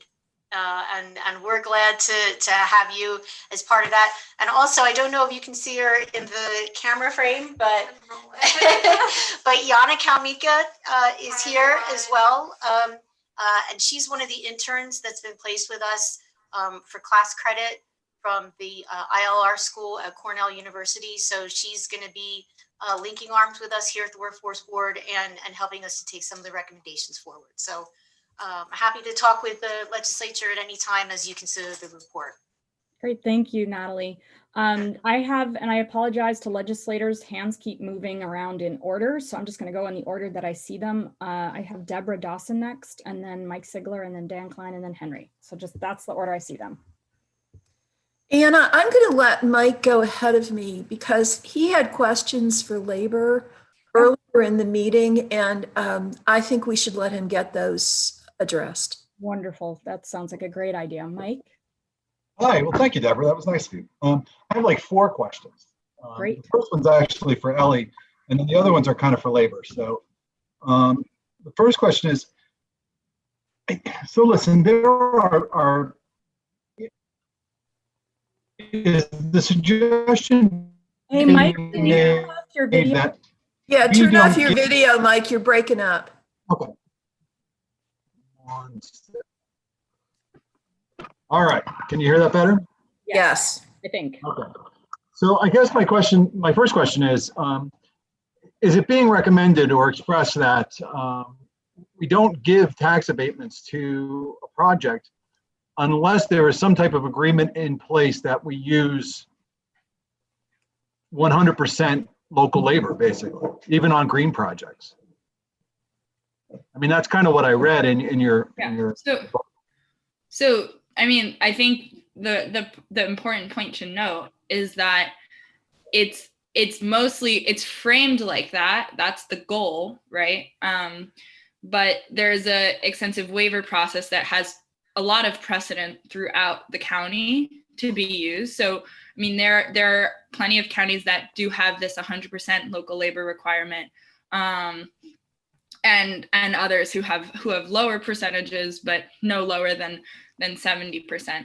And so that is how like the policy is framed, and that's important, because if we frame it, basically the way that the percentages work is that it's framing it so that that's the goal. But there's a waiver process in place that allows people to use, and you know, it's pretty flexible. It's whenever they can prove there's not enough workers, then they get a waiver. If you can prove that by going to the building trades and going and doing that work and sending out bids, then they can get that waiver. So it's setting that as the bar, but it's not saying if you don't have 100% local labor, you can't have a project. So you're not really foreseeing a time when it would be a climate change is a goal too. You would never see a time when labor would supplant, the need for labor would take precedence over the climate change goal. No. Like you wouldn't put the jobs over the climate change, or really the climate change over the jobs. I mean, I don't see those as the two as competing at all, really. Okay. Can you elaborate on that like dynamic that you're talking about? Well, sure. I mean, if you came forward and we said, listen, right now, for example, NextEra in Lansing has just put in for a project, Silver Line. And this was a question I was going to ask labor to see if they had even approached you guys yet. I mean, this is a 200 megawatt facility. It's in front of NYSERDA right now. They've put in for money this year. I mean, that's 1,300 acres of solar panels. My question would be, listen, do you even have the staffing to do 100% labor with that? I mean, that's going to be probably a 2 to 3 year build out that would eat up every electrician probably in the county, I would think. Would we put those jobs though precedence over the build? So the way that the waiver system works is that like inherently no, like if there's not enough workers, the project can still go through because it just has to be a documented lack of workers. And so that's, you know, negotiated with the contractors and with the unions and with the non-union workers as well. You know, it's like, hey, we have this solar project, like, do you guys have the labor to do this? And if the answer is no, then they get a waiver. Just adds an extra step so that they have to document. Right. It is not a requirement that you can't move forward without it. I think that's the most important thing. And that way, you know, right now we already have a documentation and reporting requirement at the IDA. This takes it to that next level. If you have documented that it exists, then you proceed with local labor. If you document it doesn't exist, you proceed with the amount of local labor that you can find. It adds teeth to the documentation requirement. Correct. Well, I mean, I know it's something the IDA has talked about for like the last 2 years, and we're in a study, and Martha can probably expand on it better than I can. But my other question is for labor. I mean, these large solar companies, these utility scale solar, have they approached you at all about some of these projects that they're considering for? Mike, is this the one at the old Milliken site? Well, that's one of them, and I know they've actually touched base with you, but the one I'm talking about just put in for NYSERDA money. That's owned by NextEra. It's Silverline. That's about 200 megawatts. So yeah, I mean, you're talking 1,300 acres about. I haven't heard of that one yet, but I know the one at the Milliken site got a hold of me, but I haven't heard about that one yet. This is the one across the street from Mike's house. No, this actually isn't. This is further up the street. This is over by, this is a little further north in Lansing. Not to call you out, just to give you directions. If you know where Mike lives, generally now, speaking, just so you around know, Mike's we're house. now up to 4,500 acres in Lansing on active farmland. So yeah, sorry if I take that a little seriously. Mike, Oh, yeah. you are totally free to take it seriously. That was not a dig on you, I promise. Yeah, Anyway, definitely. my other question was about your apprenticeship program. I mean, how many people do you have in apprenticeship? Are we doing a good job in recruiting people to fill that next generation of jobs? Yeah, right now with the electricians, we have 48 apprentices. And Wow. we're looking, I only have 4 that are topping out at the end of this school year, but I'll be bringing in another 12 at least. You know, I like the last couple of years, I've been doing at least 12 every year, just trying to get the amount of apprentices trained and up to speed. That's great. Now, is there something we can do as a county to help you recruit more in that aspect? Is there something missing that we're not doing?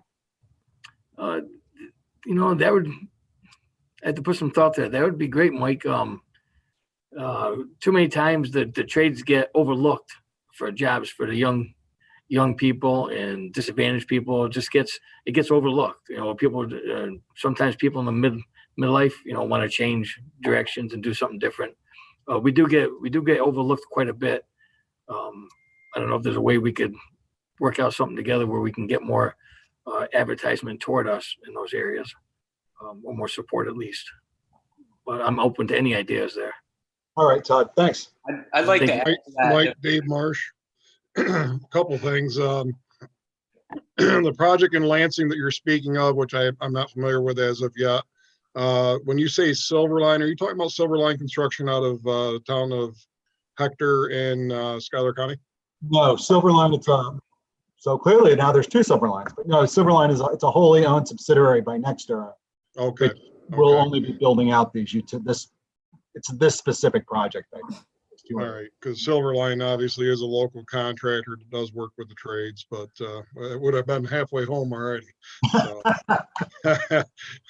But one thing I will add to that is that, and I'm sure all the trades are doing this, we're working, communicating with these large energy developers on a regular basis, whether it's solar, wind, etc., about upcoming projects and trying to understand what the labor needs are going to be and setting up appropriate training programs to be ready for them. So that is conversations that are happening with our regional organizing staff in the case of the laborers, which our staff is centered out of Syracuse and covers half the state.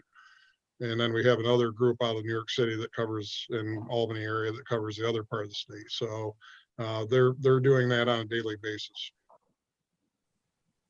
All right, cool. All right, thank you. I'd like to add a couple of thoughts, Mike, if I could. You had mentioned, every electrician being employed and not being able to find more electricians for some of these large projects. If that were the case, I'd say that's great. The idea here is to employ everybody that lives in Tompkins County. So if we can do that, we can recruit more people into the trades to fill these roles. So that leads into my second thought, where you mentioned apprentices and what can we do? And this is that cart before the horse sort of mentality, where what comes first, the apprentice or the job? I'm of the belief that the job comes first. So if we create the jobs, the apprentices will come. So the 2 thoughts. Thank you. Thank you, Travis. Deborah? Yeah, thanks, Anna. And thank you, Ellie. I was thinking back on, I don't think you're even 20. And when I was your age, my major political activity was throwing rocks at the Justice Department building on Pennsylvania Avenue. So I'm way beyond impressed at the work that you've done. And I know that you've had a lot of help from other people, including and especially Natalie. I really want to give a lot of credit to Natalie. I mean, she just jumped on board with this and said, how can I help? And I will be forever grateful for her willingness to help us here. I want to address the need for labor representation on the IDA, particularly because going back as far as Henry Ford, I think smart business has recognized that for businesses to thrive in a healthy economy, we have to have jobs in our region that pay well enough so people can raise their family and have some disposable income to support the sales tax revenues that the county depends on, and to support the many local businesses and restaurants and other businesses that make this a great place to live. I don't see a lot of awareness of how important that is in how our economic development plans in the county function. We pay a lot of attention to building tax base, and that's great. But who's going to keep those improvements to tax base thriving if we have people who are chronically unemployed? The reason it's so important that labor has a seat at the IDA table, in my opinion, is demonstrated by the fact that there is no one from IAED present at this meeting. IAED is our contracted economic development arm that staffs the IDA, and they're just not here. I hear consistently from IAED that we can't have a local labor policy because we don't have enough workers. And yet when I talk to representatives of labor, they tell me that there are a lot of their trained workers who are unemployed. If we had a labor rep on the IDA, we would be able to nail down what is actually the case. I mean, that is just one reason why I think it's essential that labor has a seat at the table. So I won't belabor that point. I know lots of other people want to speak, but thank you. And thanks, Ellie. I see Dan Klein and then Henry. Thank you. Absolutely. I'm generally supportive of this report, but I do have some questions, particularly about really only about the first part, about the green jobs portion of it, not the IDA portion of it. So my first question is, well, in the report, it comes at it from a few different angles. And one of the angles, right from the very beginning of the report, is saying that we need to train more people to fill the jobs that the green economy is going to require. But my question is there a shortage of workers at this time? It doesn't seem to me that that's the problem. The problem is there's lack of jobs to plug into, not a lack of workers. Yeah, I mean, I think that's it's both, in my opinion. I think what the report is identifying is that you look at a piece of like a resolution like the Green New Deal, and it talks about the need to make green jobs really, really a huge part of our economy. Right now, that's just not the case. I mean, I think we have two problems. The first is that we have, of the green jobs that we have, they're not going to local workers necessarily. And then on top of that, combating climate change is just going to require a ton more work than is even being done so far. And so we do need to both bring more people to these jobs and make sure that these jobs are going to local people. Okay, thank you. There's I believe it's worded as a strong recommendation to establish a green jobs training program at TC3. That's a big component of the first part of the report. But I see that TC3 was not interviewed for this report. So I just noticing that that disconnect. Yeah, so we've reached out to TC3 on a lot of occasions to try to get their input on this. And so because we didn't get their input and we're still, requesting it after a lot of those requests were sent out, that's why the recommendation is set up as the creation of a council, which would include them on it. And so instead of being like, hey, like, here's this like, you need to do this, like, we're not you, but like, we're going to tell you what to do. Like, that's not what we want to do. That's not okay. But we think it would be a good idea if TC3 would be able to get on board with it, to have it housed there. But it's not set in stone in any way. And so that's why the recommendation is focused on the creation of the council. And, you know, it may end up at TC3, it may not. It kind of depends on whether they're going to have buy-in or not. But it's sort of the opinion of the report that like, it would be cool if it was. But like, we couldn't have just said in the report, we recommend the creation of this program, because we don't have their input yet. And so that's why it's like, we recommend creating a council to bring in the right stakeholders to have these conversations, and hopefully with the goal of creating something. Thank you. That's a good lead in for my last question, which is about the Green Jobs Training and Diversity Council.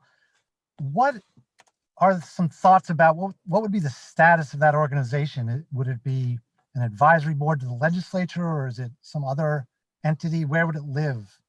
Yeah, so actually some of the legislators here would probably be able, and Natalie probably as well, because I think there are some folks who've like weighed in on this, and it seems like the best place to house it would be as a committee or like a group, you know, as a council underneath the Workforce Development Board. That's what we've discussed so far, Dan, but that's a recommendation. And I think that the thing that's really beautiful about this process and having it be so early is, if other people have, you know, enlightened kind of thoughts about it or ideas, now is definitely the time to bring it forward, because some of those are in that phase. But I think it would be great to hear from Natalie how it would logistically fit in, and whether, you know, you feel it would be appropriate there. Hi, folks. I heard Workforce Development Board. So yes, we're having some early discussions here about how we could take on that recommendation in the report. We might consider here doing sort of an offshoot of the board, much like our other committees. There would be a good case for doing that, because we oversee a lot of the on-the-job training funds and a lot of the federal and state funds here that run through the Career Center. So we could see a very natural blending of the Green Jobs Report recommendations and some of the funding sources that we have here. So while I can't say 100% yes now, I do think that that's a recommendation that we should consider. Hey, Dan, in regards to what you were asking about having people trained and ready for these jobs, we have, like I said, we had 48 apprentices now, and we got at least 42 possible candidates on our New York State registered list to get into the apprenticeship. And then we have contacts throughout other contractors throughout the community, that people that want to join and get in. If we had more opportunities, we'd definitely be bringing them in. And Todd, that's just for the electricians alone. Yes, just electricians. Yeah. So are those apprentices, you finding work for those apprentices? Yes, all of them are working. Yep. They're doing great. And I see Deborah, Mike, Sigler, and Dan, you all have your hands up. Is that because you want another round? No. Great. Okay. Thank you. Because I can't, Dan, put your hand down. So that's great. So now I have Henry, and then Martha, and then Annie, and then I'm going to take a round. Yes. I just wanted to know, everybody, also, sorry, Henry, we're 5 minutes over. So if everybody's willing to stay for like 15 extra minutes, I think this is important enough. Is that anybody who needs to leave, please feel free. And Katrina, thank you. I think they sort of suspected, given all the public comment, that would happen. So Henry, sorry for the interruption. Yeah, I just have, and thanks Ellie for the report. I noticed that you did not talk to, in addition to TC3, you did not talk to the IDA. And Deborah made a comment about them not being here. So I'd like to ask Anna whether they were invited to come, and why you didn't talk to the IDA. Yeah, I mean, Anna can answer. They were invited. And then in terms of like, we talked to members of the IDA. So we weren't able to talk to we talked to members who, were on the IDA, and we talked to Marcus, who had been part of these conversations with the local labor committee, and we listened into their meetings. They did a report to the city. And so we talked to the administrative staff over email. So we got their report done, and we were able to get some of their data, and so that was how we engaged with them, just sort of collecting the data, talking to the members, talking to Marcus, who had spoken to them as well in their labor subcommittee. And yeah, getting that data was really important to us too. And I want to make a distinction, Henry, when you talk about the IDA versus TCAT, which is now IAED, because I think those are getting conflated. There are members of the IDA here. This has been discussed at the Labor Committee of the IDA. TCAT, that is now IAED. Kurt Anderson actually gave information and collaborated with this report. So they are aware of this report. They have worked on it.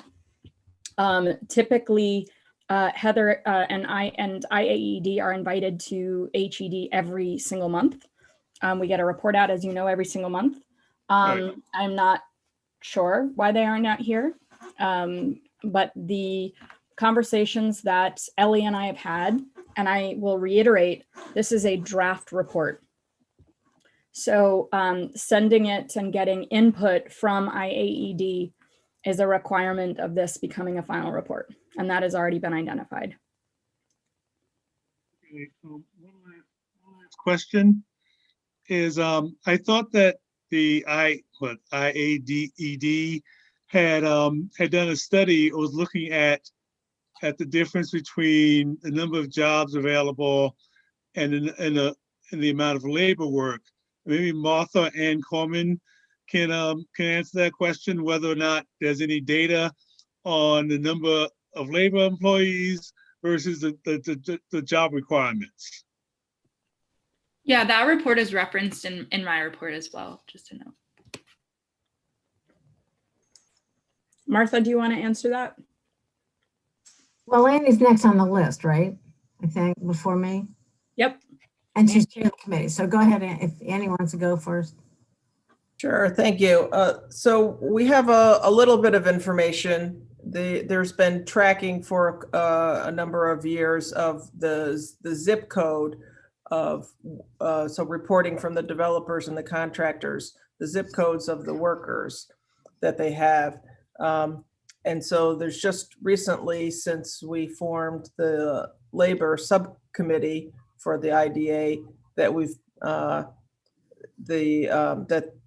had from IAED, they've been looking at specific a couple of projects and what proportion of that labor is local. And so we have a very small subset of data right now. And I believe, if I'm remembering correctly, that the projects ranged from I think three projects, and they ranged from 30 to 70% local labor. Does that sound about right, Martha? So that's what we have so far.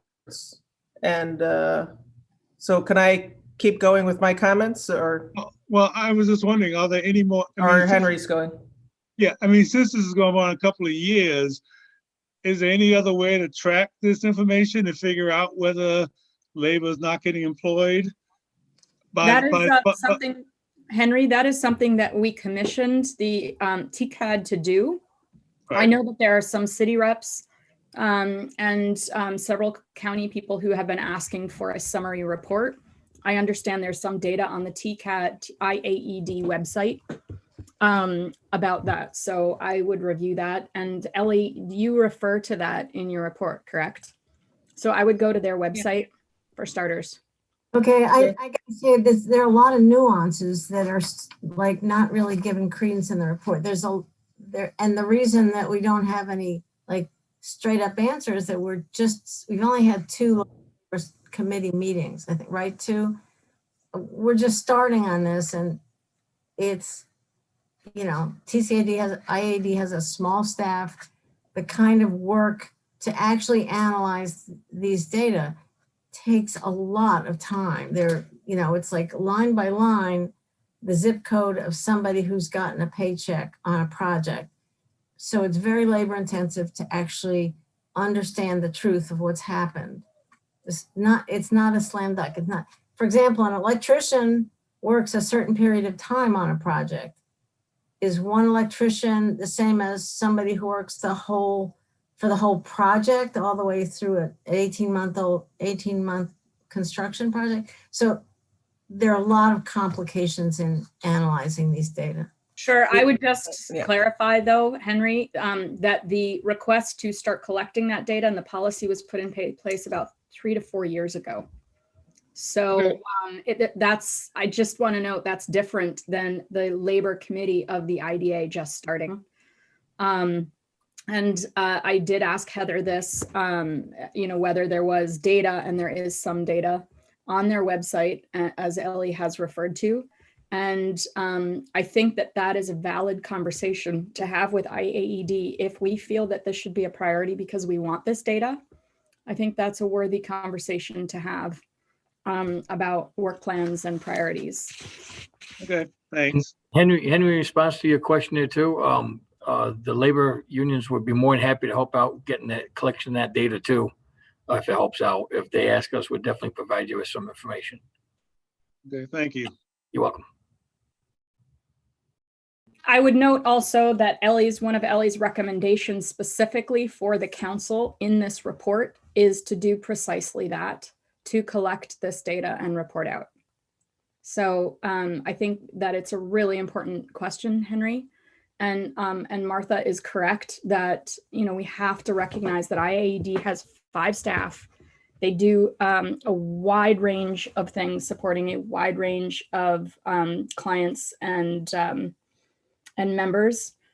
So we here need to establish what our priorities are and then figure out how to get the information.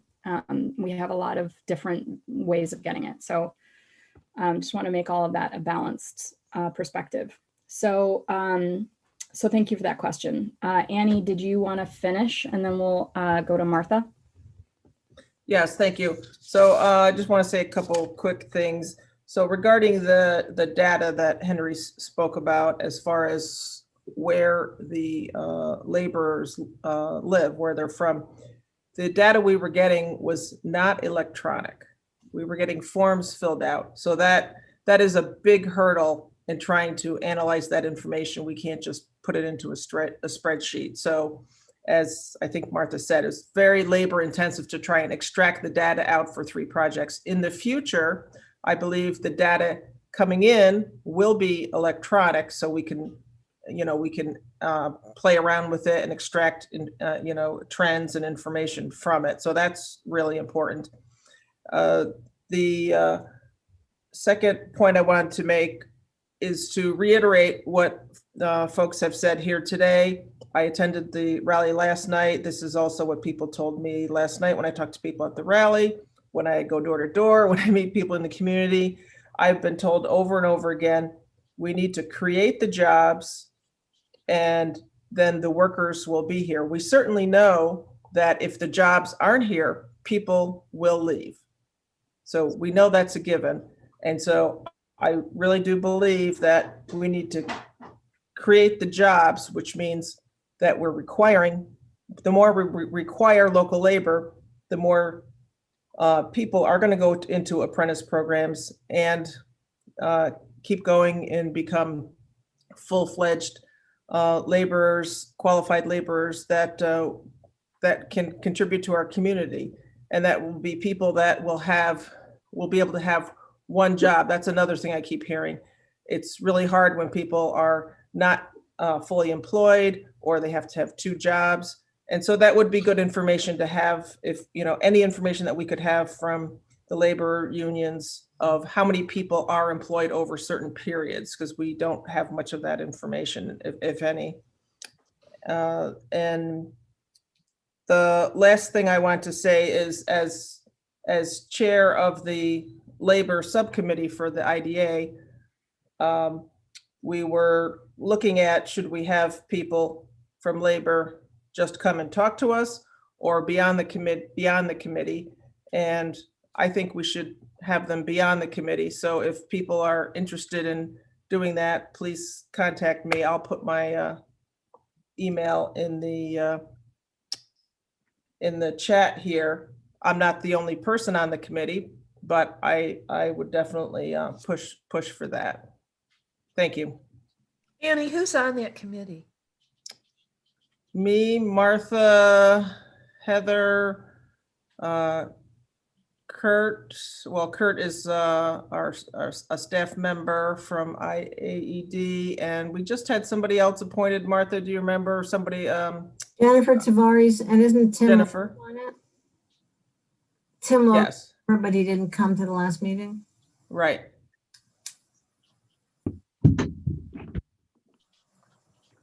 Martha? Okay, thanks. And yeah, Ellie, thanks for this a ton of information. In particular, I really appreciate the going through all the IDA policies. But related to that, I'm curious, did you get any information from any of these IDAs as to how many projects have gone through asking for a waiver versus how many have actually met the requirements? No, I mean, that would require just a lot more work, which I'd be happy to do. But no, I mean, it was sort of, we had a conversation, Travis and Anne and some of the other labor representatives who are on some of these other IDAs. We all met, and they were talking about, like, the fact is that that a lot of these projects do like have waivers. So I think like they'll use the waivers. That was sort of the general idea. I don't know if those folks who were also on that meeting want to expand, but I mean, I'd be happy to do that research. I think that's helpful for sure. I think like a main point that I would note is that the projects, there was not really any sense that the projects were sort of stopping, because of the labor policy, that it was sometimes almost the other side, that like enforcement was difficult. And so like, how do we like actually make sure that they're doing this waiver process? But yeah, I look, we're really short on time, so I'm trying to go through a couple of questions quickly. I think it's really important to find out, because I'll find it out. I can find out. We've had this kind of conversation at the idea about housing, for example, when in setting a policy, does it actually work? So, and I understand there's a lot of research already in here and a lot of but as you have a whole it's all complicated. I get it. I'd be happy. You have a whole section on further data collection. So I would point out that the IAED had lined up a whole class at Cornell to help analyze these data. Like they were going to start in February or March this year. You remember what happened in February, March? So that was all lined up for, we have the data. We have, a few years worth of data, but all on paper, and that fell through as far as analyzing the data, and then there were staff changes. So it's been hard to get the bandwidth to actually go through all of this. But I mostly do want to go towards like the direction that Dan was going in. For example, I'm looking at your list of who you interviewed, and you didn't interview any of the 8 local employers about that you have listed in the report. So I don't have a sense that there's actually a shortage of workers. I mean, it's one thing to train people, and I'm really glad to hear, Todd, that you say that all the apprentices that you have are lined up or have jobs already. But I would sort of hate to develop a great training program and then ship people, you know, say, here you go, and there aren't any jobs. It seems to me the reason we aren't building, we don't have, you know, a national investment in green projects is because we don't have the capital investment. So I know it's chicken and egg, but you didn't interview any employers. Do you have a sense that people are actually looking for workers and they aren't able to find them? We actually, Natalie, also, I know that in IAED, we've talked about this a lot, that there's a mismatch. Can you speak to that? No, I mean, I know there's a mismatch. Look, I know that generally there's a feeling that a lot of high school kids don't look at college degrees. They don't look at the trades. And I understand that's a real big problem. Specifically, is Snug Planet or HVAC, Halco, are they having trouble finding the people that this program would target? Yeah, I mean, so, okay, another okay, go ahead. I'm sorry. Oh, I can like, so I actually applied to work at Snug Planet / Halco, and like, so I can speak from that like experience of just like going through the applications and like, and seeing that like their need, and like they at Halco, they like were very like willing to create like an on-the-job training experience for people, like for me, for example, but like they didn't have like a lot of applicants trying to do that. So that's just like one. Oh, the only thing that I'm just going to cut in, Martha, really quickly and say that we really should do a follow-up with Brian Eden and with HeatSmart specifically, because they do have that data, even if it's not here. Okay. I have spoken personally to them, and I can tell you I went through the program and was told that there was such a shortage in employees that they couldn't actually they couldn't even come to assess my house for 4 or 5 months. So that is just one data point. I think we need to. But the point is, if a business doesn't have the money to hire people. Totally understand your point. I'm just saying Okay. that bring those in to talk to us in a further. If there's not the work to do, and look, I really want some way in this world for everybody who wants to retrofit their house to be able to pay for that, or somebody to pay for that. That doesn't exist yet. So, all right, next steps, please talk to employers. Please, okay. to TC3, you have no idea how financially challenged they are at this moment.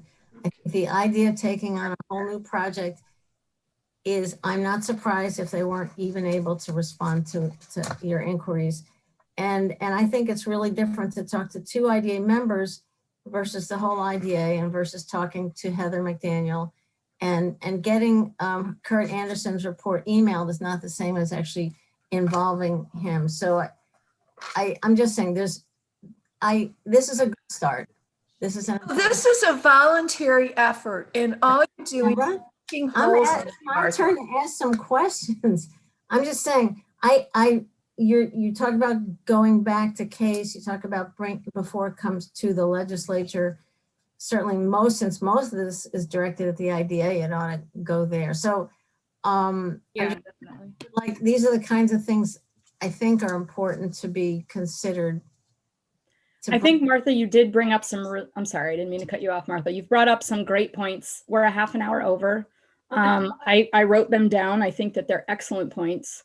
I do want to reiterate what I said in the beginning, which is that this is a first step. As Deborah said, it was completely voluntary.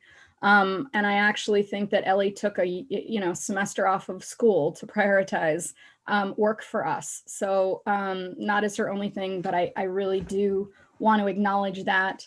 And that part of the recommendation is very specifically that there is enough in this report to justify the creation of a council to collect data like the data, Martha, that you brought up.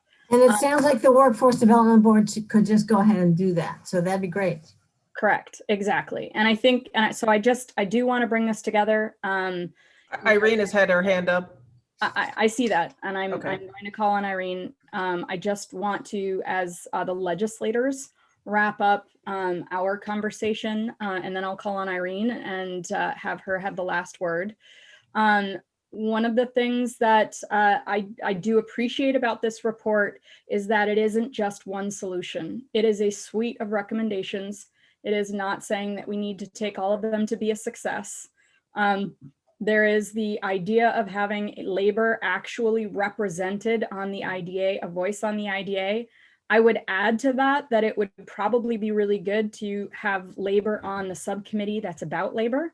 I didn't hear that it had strong representation on that subcommittee of the IDA.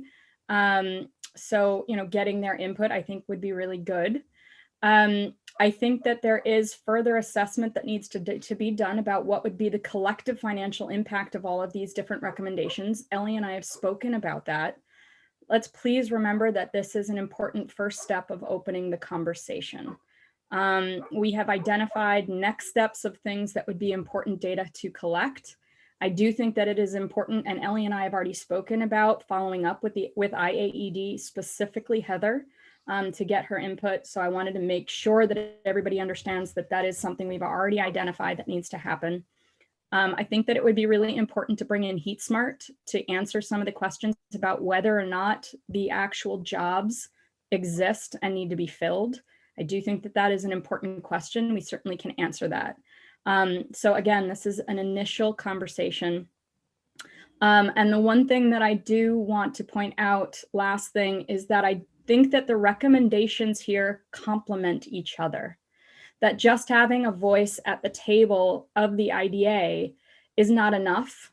That having an apprenticeship program which creates the workers, having the people who, the council come together to really focus on identifying the gaps in the job market and where jobs can be created. I think that there was a real comprehensive look here on having a voice, creating the jobs, creating the workers. All three of those really need to happen to have a comprehensive inclusion of labor at the table. So I just want to wrap it up that I think that we need to think comprehensively so that all pieces are included to address precisely some of the concerns that have been brought up by legislators. So Ellie, thank you for initiating the conversation. I think that this is really important. And Irene, I'm going to let you wrap us up, hopefully, succinctly. We are very much running over, but yeah, and I've got a 1:30 meeting, so it will be succinct because I got to jump. But I too really appreciate the work that Ellie and colleagues did from the case committee. I too am a member of the case committee. The thing that thrills me most is the 2 to 3 pages of participants in this conversation. In my opinion, this is one of the most important conversations for our community to be having.